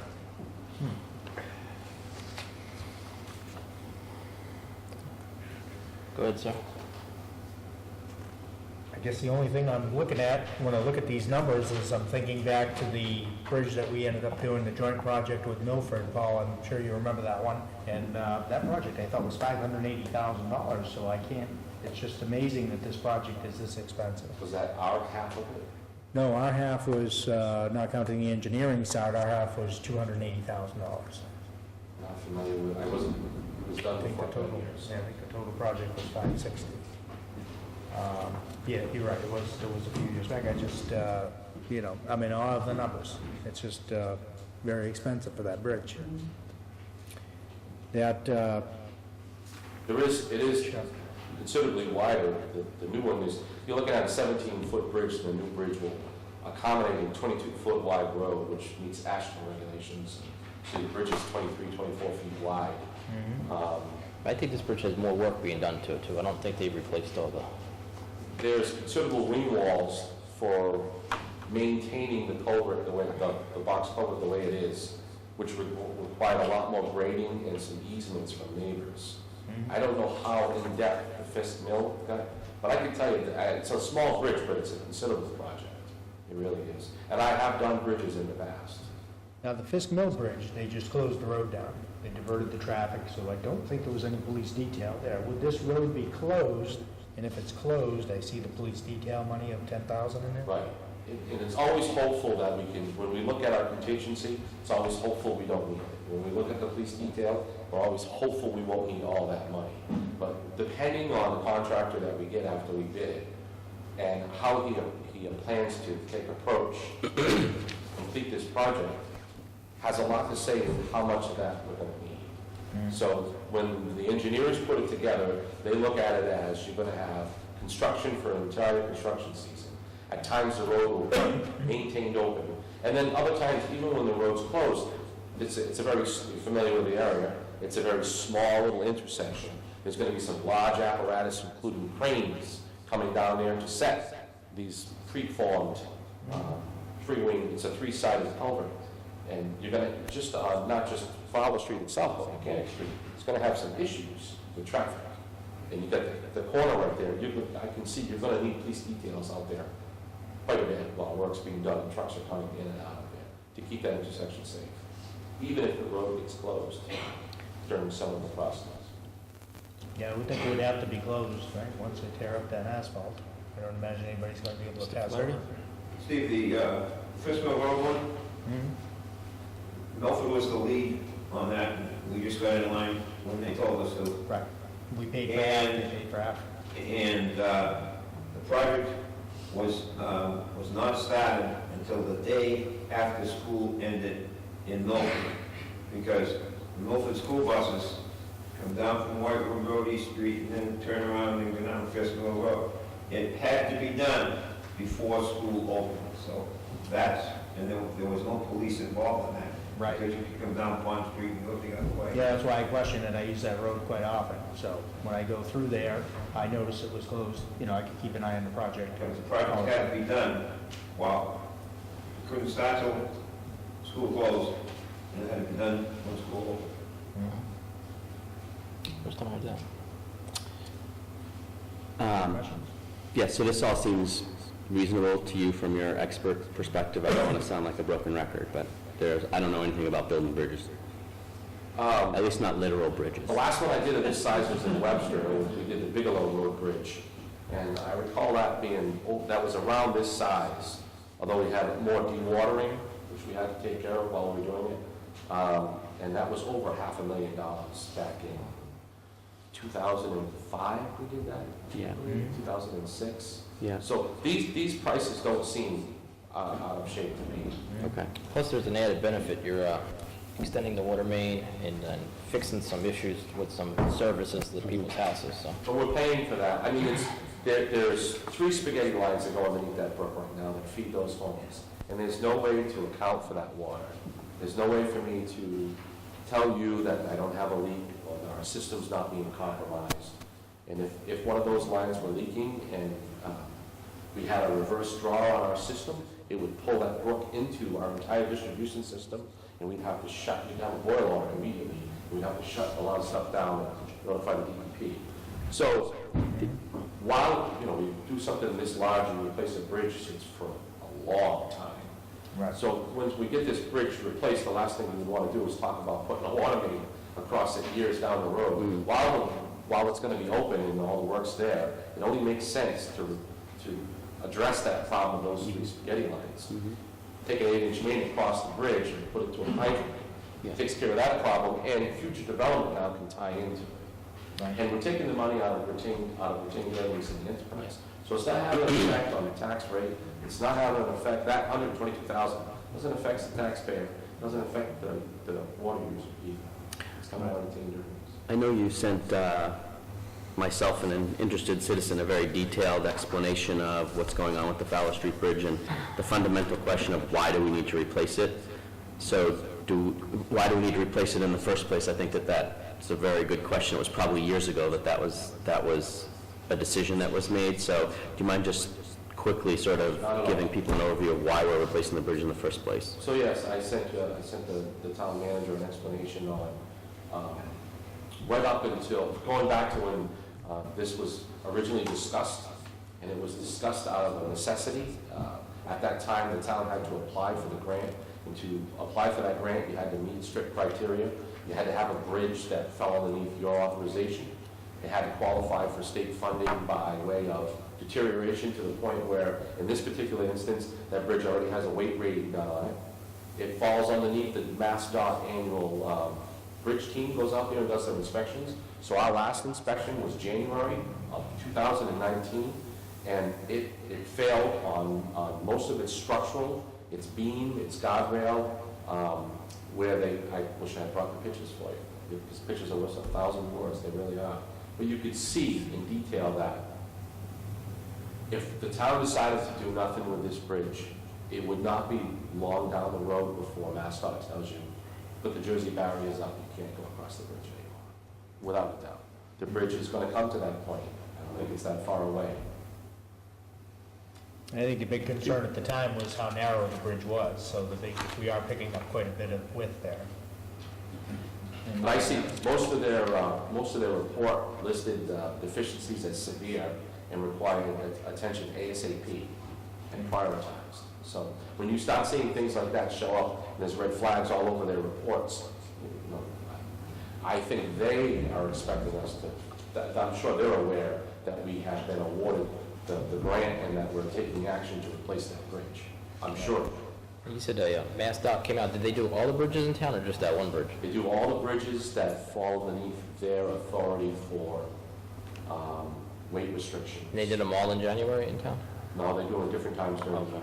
But yeah, we have them all, I have reports on all of them. Do we see any other bridges coming up in the near No. future? Fisk was the last one that received some pretty poor ratings. Any other questions, sir? No, thank you, Mr. Chairman. You all good? I'm all set. Okay. Thank you, Mr. Westgate. Thank you. Article 27 is for the fire department. This is, this would be, is this going to be free cash or raise and appropriate? Not sure. It's going to be, it's for $10,000 for portable radios.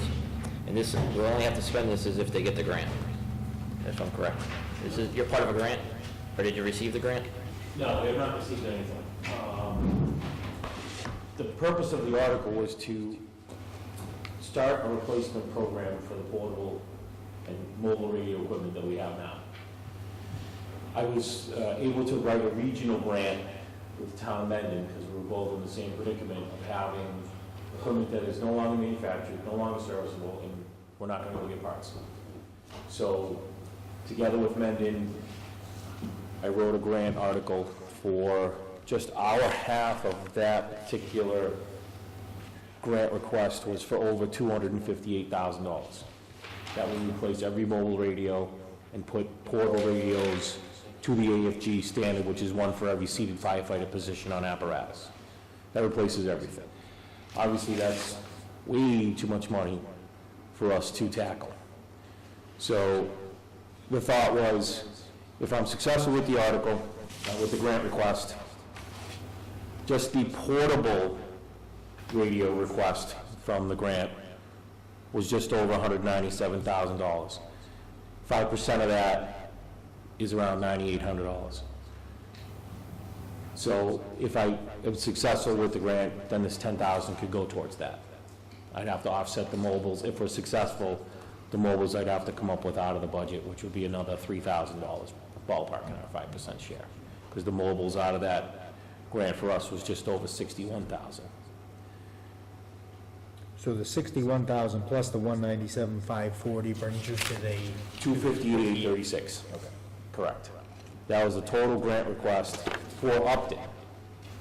Now Mendon, and I don't have Mendon's numbers in front of me, but Mendon had, again, a six-figure number to replace all of their equipment. So this is quite a hefty grant request between the two communities. But our percentage portion are those numbers there. So it was for the mobiles for $61,296, and for portables for $197,540, for a total of $258,836. Since we have no plan to replace any of the radio equipment within our organization, my thought was to start somewhere. So I've asked for $10,000, that if the grant's successful, I can use that to help offset what our percentage share would be from the grant.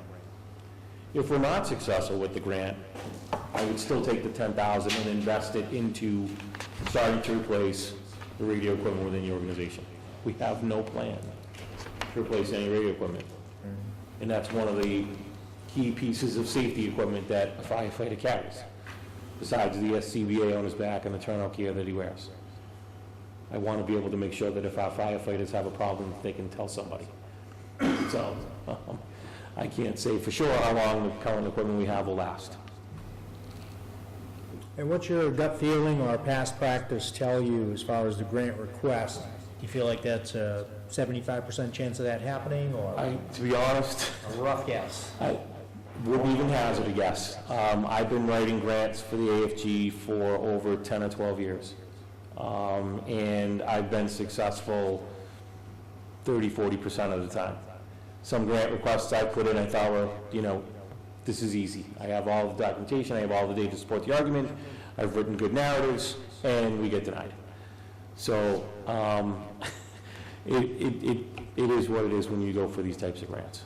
So I think by us going with Mendon as a regional opportunity, us both having, financial issues, both of us needing, this type of equipment, it meets the definition of an AFG type of project. It would sit pretty high because it's a regional type of a grant instead of us going in singularly on our own. So I think that moves us up the chain. But how we finish at the end, I don't know. I can tell you the information I received last week was that the AFG process for reviewing these grant requests did get pushed because of the government shutdown. They were supposed to review them in January. Well, that obviously didn't happen. So they reviewed them last week. And what happens with the grant requests is there's a computer scoring review that every application goes through first, and you have to get through computer scoring in order to go to peer review. Peer review was done last week. What they indicated to us, chiefs, at our conference last week was that if you hadn't really heard anything by now, your grant request probably made it to peer review. And the way peer review works is they put like communities from other states in the country to review your article request. So at least they understand the town of Upton, they understand the town of Mendon, because it's other small towns that they're from reading this grant request, so they understand what our needs would be. So, and that's what you're compared to, and then they score the grant on computer scoring, the peer review, and then you get a final score, and then they will come out with the funding. We have been told that funding should be hopefully coming out May, June, and be pretty quick with the funding of these grants, because they have to have all the money spent by September 30th. So that's the latest that we know on those. But the 10,000 was a start for us to replace portable equipment. If we're lucky with the grant, I could put it towards offsetting the percentage share that we would be responsible for if we were successful. Did I explain it? Yep. I wasn't aware of the other part.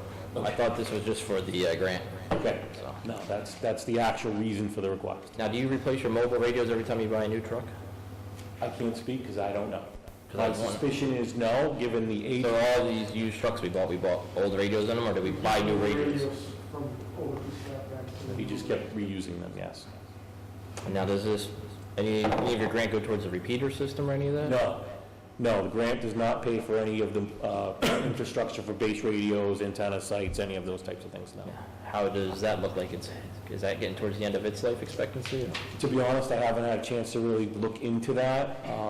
My limited conversations with some retired folks was it's in pretty good shape, and we should be okay for a number of years, but I certainly want to put my own eyes on it and put some dates to the equipment so that we'll have a good concept of what we're doing going forward. Again, like the chairman of the capital committee said, we need to have a long-term plan so that you folks have the ability to plan financially how you want to keep going forward, because all of these things are going to need to be replaced and continue to be needed by emergency services, so. Any questions, sir? None just yet. Good? Nope. Good, Chief, thank you.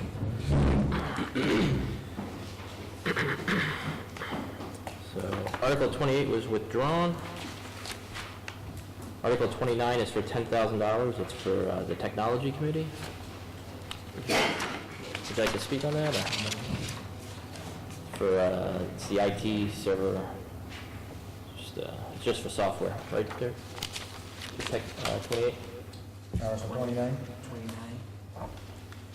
Kelly, do you want to speak to the IT request for $10,000, Article 29? So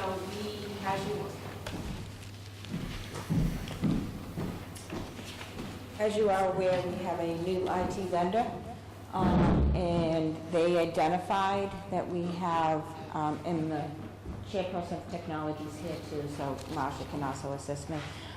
They've identified that we have at least 41 computers that have Windows 7, and Windows 7 software will no longer be supported as of 2019. 2020, beginning of 2020. So we have monies in our budget to do replacement computers and to either replace those computers or upgrade them, and these monies would help cover all of the computers that we would need to upgrade in order to bring them up to date. And then the plan is to have a plan on which computers will be updated every 4 years.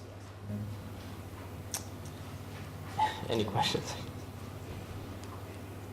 I don't have any questions. I guess that buys us the ability to You know if you- solve all of them, all 41? It should solve most of them, yes. If we're not replacing them, then we'll be upgrading the software accordingly. So it'll buy enough licenses or enough software to take care of the issue. Exactly. Okay. I have no questions, if you guys don't. Okay with that? Nope, Yep. good. Thank you.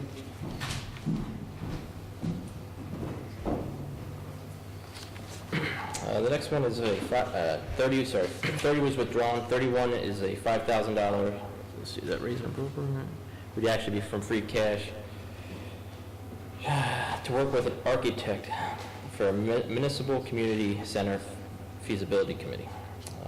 Is this EDC or is This this? is the feasibility committee that has been convened to look at sites and conceptual designs of a library, senior center. So they have some work that they need to accomplish immediately after town meeting, looking at site development potential. Any questions? There's been some different monies that we've spent towards this particular project. So this money will be just strictly under their guidance as to how they Just spend for it? the feasibility committee for the municipal center, which is the library senior center. Anything, sir? No, thank you. Article 32 is for 10,000 for, this is from the EDC. Yep. You want to speak on that too? Yeah. Sure. So if you recall, the original request by the EDC was for $25,000 for money so that they could order engineering services, appraisal services, land surveying services as they start to look at potential areas for economic development growth. So we had this discussion when we reviewed the Board of Selectmen budget, and there was a decision made to move $20,000 from this request over to the Board of Selectmen expense budget for that same purpose, for appraisals, land surveying, engineering services. However, the EDC, in their original article, they also asked for dollars in funds so that they could develop marketing materials and try to recruit businesses to come here to promote the things that we have to offer. So we scaled back the original request of $25,000, given the first conversation, down to $10,000, so that they can have other dollars, again, for marketing and promotional materials. I have no other questions unless you guys do. I'm good? I kind of thought that we had decided that number was going to be, when the request was 25, I thought that number was going to be 5,000, and we were going to have 10,000 on the selectmen side, I thought it was what Derek said. I thought- 20 and 10. Yeah. Go ahead. Well, the original That's request was 15 and 10. 25, and so we moved 20, so we had a balance of 5. And so the question is, they do need some dollars for, again, the purposes I described. So 10,000 would be more appropriate, but if you feel that 5,000 to get them going is enough, then that's fine too. And remember, this is They article. could always come back to us and ask for, And it's article money too, so if they don't use all $10,000 in the first year, it'll carry over to the next year. So maybe if they use 5,000 in FY '20, they'll be back next year. If they only use 5,000 in FY '20 of a $10,000 article, they won't have to come back for a second year. 10,000 free cash. yeah, Gentlemen, our original concerns were, we wanted to make sure that we kind of had an eye on how that money was going to be Right. spent. So Right. We already cut it I in half, guess the so. question is, are you comfortable just letting them go with that? and the money that we put into the expense account or that sort of reserve account for the selectmen is 25 or 20? 25 total. There was that's in the original account was $5,000. It was for Board of Selectmen miscellaneous expenses. Got it. So we created a second sub-line item within that account number Yeah, for the purposes of appraisals, engineering, so on and so forth. right. What was that, and that's at 15 now or 20? Now it's a total of 25, So 5,000 and 20. 5,020 exactly.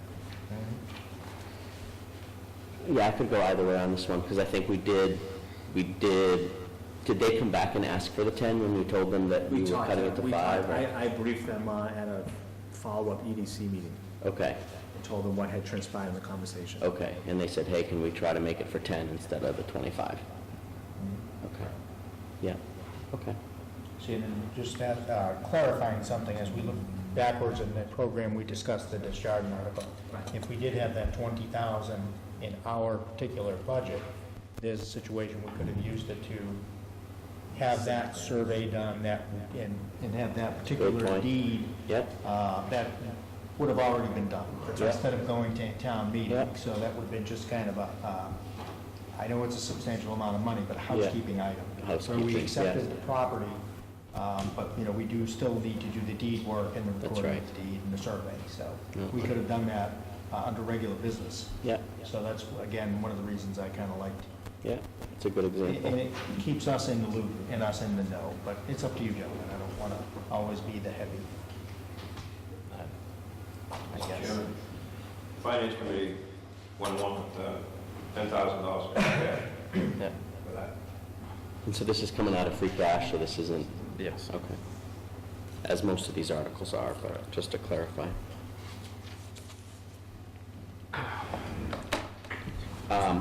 I'm good with leaving it, so it's up to you guys. Oh, great, so it's up to me. I'm going to side with my friend, Mr. Metellian, and suggest that we make this 5. like you're thinking.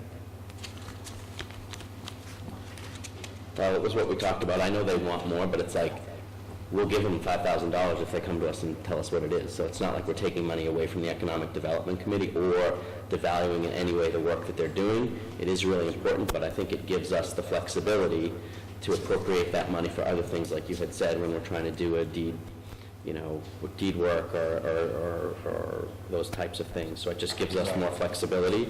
And, I think the message to them needs to be very clear. You need to do your job. We want to fund you doing your job. When you have things that you need to get paid for, you have $5,000 of money to do that. You can create whatever marketing materials. You can use that to do whatever architectural reviews that you need to do. And if you need money beyond that, come to us and we'll give it to you for the right reasons, so. Right, because there could also be articles or situations that come up where both boards will be involved anyways. Exactly. So let's just say if it's a property that we're trying to decide if we want to pursue it, Yep. we would be bringing them in the conversation as well. Yep. So, I agree I with think it you. makes good sense. Yeah, so this is another 2-to-1, we'll change it. With all due respect to Mr. Sines, if they need more money, they'll come to you and you'll give it to them. Yeah, Where are you gonna get? we just talked about that from the expense account we're adding to the You've already expended that. How do you figure that? Oh, if you have already expended that, you can't do it. But we haven't. So if they ask for it, we could give it to them. He's saying, what would we do if we already used it all? The same thing that FinCom does when you run out of your expense account, You don't have- Which is you don't fund it. which is you don't fund it. What's the That's $20,000? reserve, that's the reserve account. That's reserve, yeah, so we have a Board of Selectmen reserve account, same thing. So you have it if you need it, the idea is to not use it. I mean, the thing is, let's not forget, we can't afford every rainy day scenario. If you want to throw out every rainy day scenario, we'll be broke. I know I'll be living in the street, I can speak for myself, so $10,000, sir. I understand that. And it's, which is not going to affect the tax rate. This It is a free doesn't. cash It transfer. doesn't matter. The people expect us to improve their people's money. Mr. Chairman, how about let the people decide whether they want to spend this? We're all set, we're on to the next article. There may be a seat opening up, Mr. Flaherty. Keep that, keep that in mind. I lost it. Next article, where are we, Article 33? To see if the town will vote to accept the vision. Would you like to speak on this one there, 33? Sure. So as you know, the Economic Development Committee has hired a consultant to take the community through a public and open, transparent process to help town meeting decide what they want to see come out of a revitalized downtown.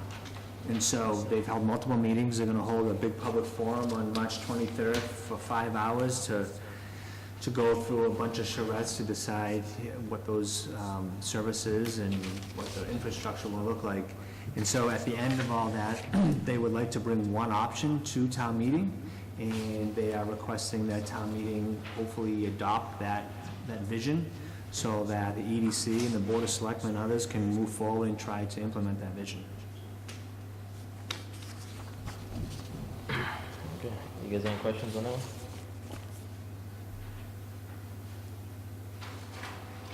Right, so it's kind of a policy that you're trying to Yeah. create. Yeah, it's, It's not committing us to spending any money. right. There's no money associated with it, it's just saying, because at the last town meeting, there was a lot of confusion around what are we trying to do, what's what does it look like? We tried to show some pictures, people disagreed with the pictures, even though they were just sort of for illustrative purposes. So the idea here is let's go through that big process. We created the working group that went through this whole process. They've done all these workshops, and now this is them coming and saying, okay, and for the sake of transparency, we had all these working group sessions. Not everybody that goes to town meeting was at these working group sessions, so we're going to be very transparent. We're going to share all this information at the town meeting and let people have a voice whether or not they think the working group has done something good or not, and go from there. And kind of That's my impression. identify exactly what that revitalization is. So there's Exactly. not so much confusion. That's out the in idea, public. is to, right, exactly. We went through that, people wanted more transparency, so we had this public process, and now this is sort of bringing the results of that public process for people to look at and express an opinion about, without committing to any expenditures or anything like that. And then Article 34 is kind of tied into that whole thing. And that's the sale of the 3 Milford Street. Right, so Article 34 is to request town meeting to authorize the Board of Selectmen to sell, lease, or transfer 3 Milford Street, which is the Holy Angels Church, and 2 Grove Street, which is our parking lot. And that will be obviously based upon the Article 33 right. vision that has been just voted on. Yep. Yep. So Article 35 is a cleanup article. It's for a general bylaw, and it just talks about how we post our meeting warrants and where we post them. Yeah, so we're just trying to, I think we, at least since I've been here, every town meeting, we try to look at dated bylaws and try to update those, make them more 21st century. And this is just another example of that, where how we post the warrant is very dated, where we have to get it down to the post office by 4 o'clock, or it's not going to meet the letter of the law. So this is just an update to that, and will allow us to post it to the website as one example of an official warrant posting. Post it inside town hall is another example. We will still stay with the post office as an No. official? No. Okay.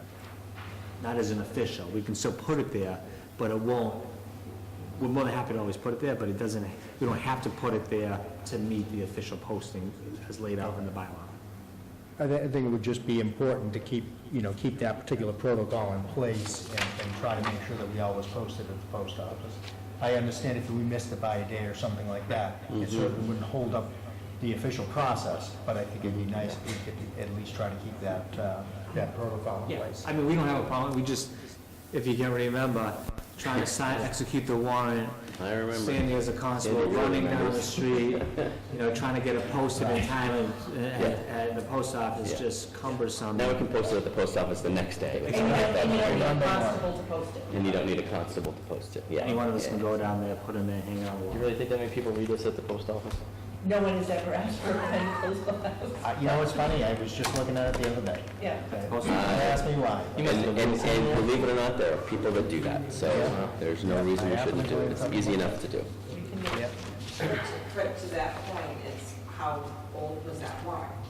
If they don't take them down, That's right. they stay up. That's right. It was It was the last time I was there. That's why it's different. right. It was November, yeah.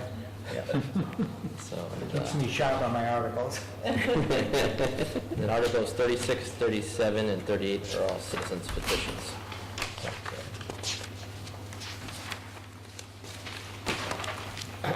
Okay. So you want to make a motion there, Steve? For all the articles, but 17, 19, I went through and noted the ones that we wanted to have separate votes on, so you maybe should make the warrant. but if you have the same thing, then you should do it. I had not done that yet, so if you were ready Okay. and you have that. Right, with this book. Yeah. I have it here, I think, so. So I'd make a motion to support as written Article 1, 2, 3, 4, 5, not 7, because that was the $200,000 from stabilization. Right, so you So should be we'll 1 hope- through 6. No, 1 through 6 is withdrawn. 6 was withdrawn. Oh, gotcha. Yeah, but yes, so everything 1 through 6 is, we agree on. 7 we'll pull out and vote separate. Article 8, I had us on the same page. Article 9, Article 10, 11's withdrawn. 12A, 12B's withdrawn. I had 12C agreement. 13, 14, 15, 16, 17, 18, and then we're going to hold out Article 19 for the fire truck. And then we're going to pass 20, 21, 22, 23, 24 was withdrawn, 25, 26, 27, 28 was withdrawn, 29, 30 was withdrawn, 31, and then we're going to hold on 32 and vote on that separate. And then 33 is a yes, 34, 35, and then the rest are citizens' petitions. So with the exception of those 3 articles, I make a motion that we accept the warrant as written. Second the motion. That's unanimous action. And then I think the first one we have is the Article Article 7.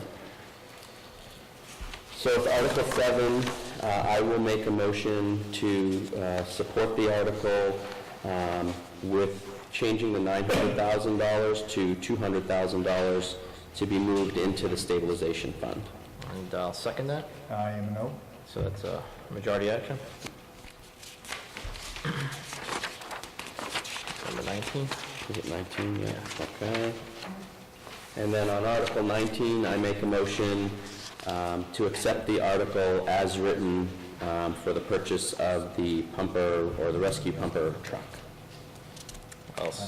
I'll second that. I am a no. So it's a majority action again.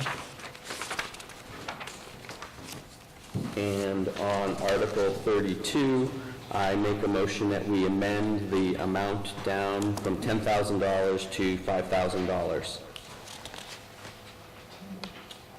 You get a second.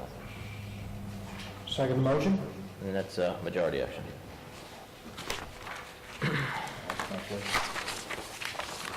Is it? That's it for the, this is Ruth. We should be good. Any new business, guys? No new business here? Any public comment?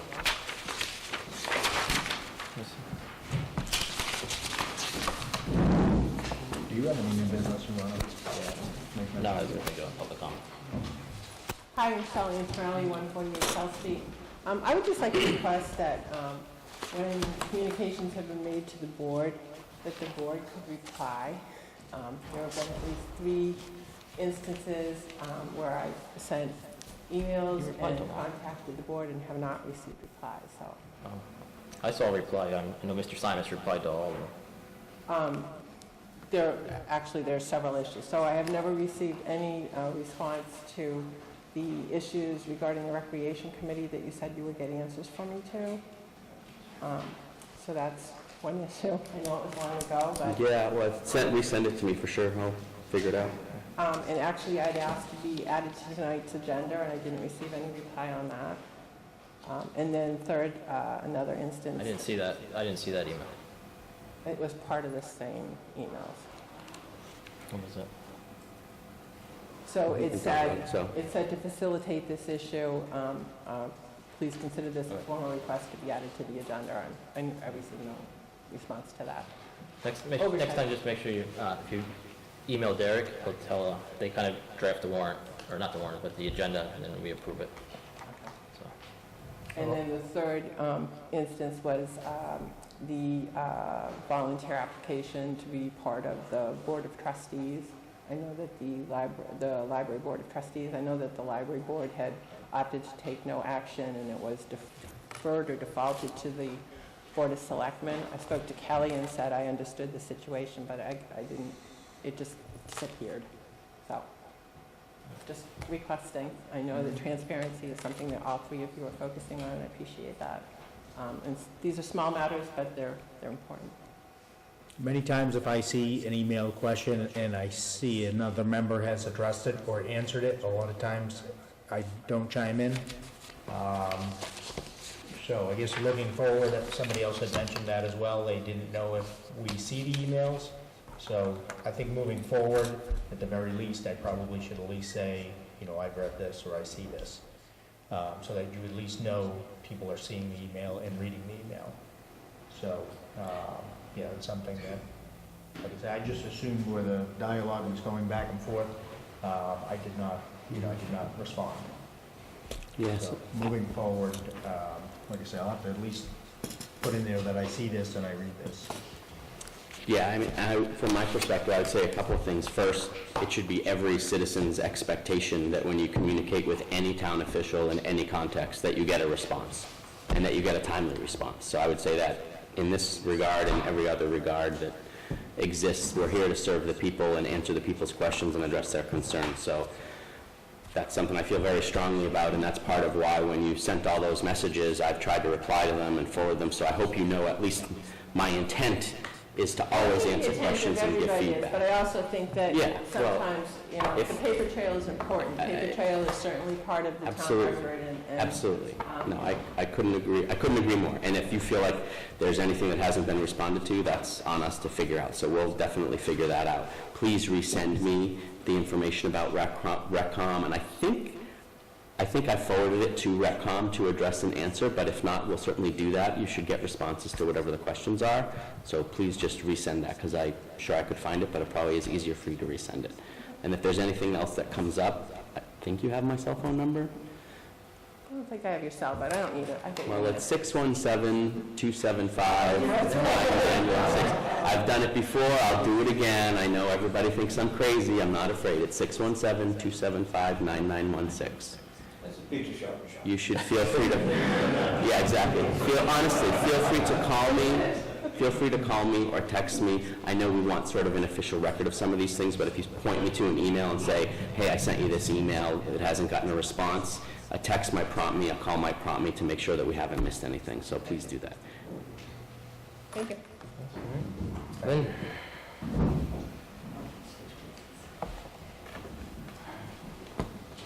Doherty, Lynn Haggerty, 7 Lane. I just have a question, a procedural question. Is it, how do you change, if you want to change one or two words within an article, can you do that? One or two, like, say if you said one word but really meant another. So say if you said state, but you meant town. Can those words be A changed? citizen's petition, or? Yes, I'm just asking, So can you? citizen's petition cannot be changed. It has Okay. to be, however the petition's submitted to the town clerk, has to be verbatim in the article, because the reason being is that the folks that signed that, they read the It's- language. okay. And so they're assuming however that was written is how it's gonna be placed on the article. Okay, all right.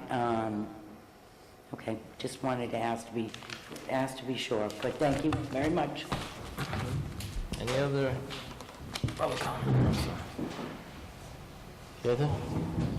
Nope. So I'm just going to make it official that I am not going to be seeking re-election. I know there was a newspaper article written last week looking, and that there has been 3 other people that have pulled their papers. So I'm just going to come out tonight and say I'm not going to be seeking re-election. So thank you.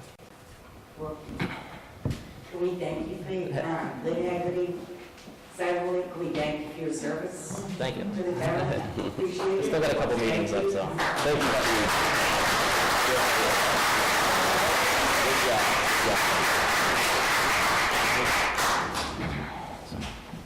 We'll try to do right by your legacy. You don't have to say nothing, my legs. I appreciate it. Let you do it all. So, that's it. Good, thank you. Motion to Make a motion that we adjourn. Second? Is that unanimous?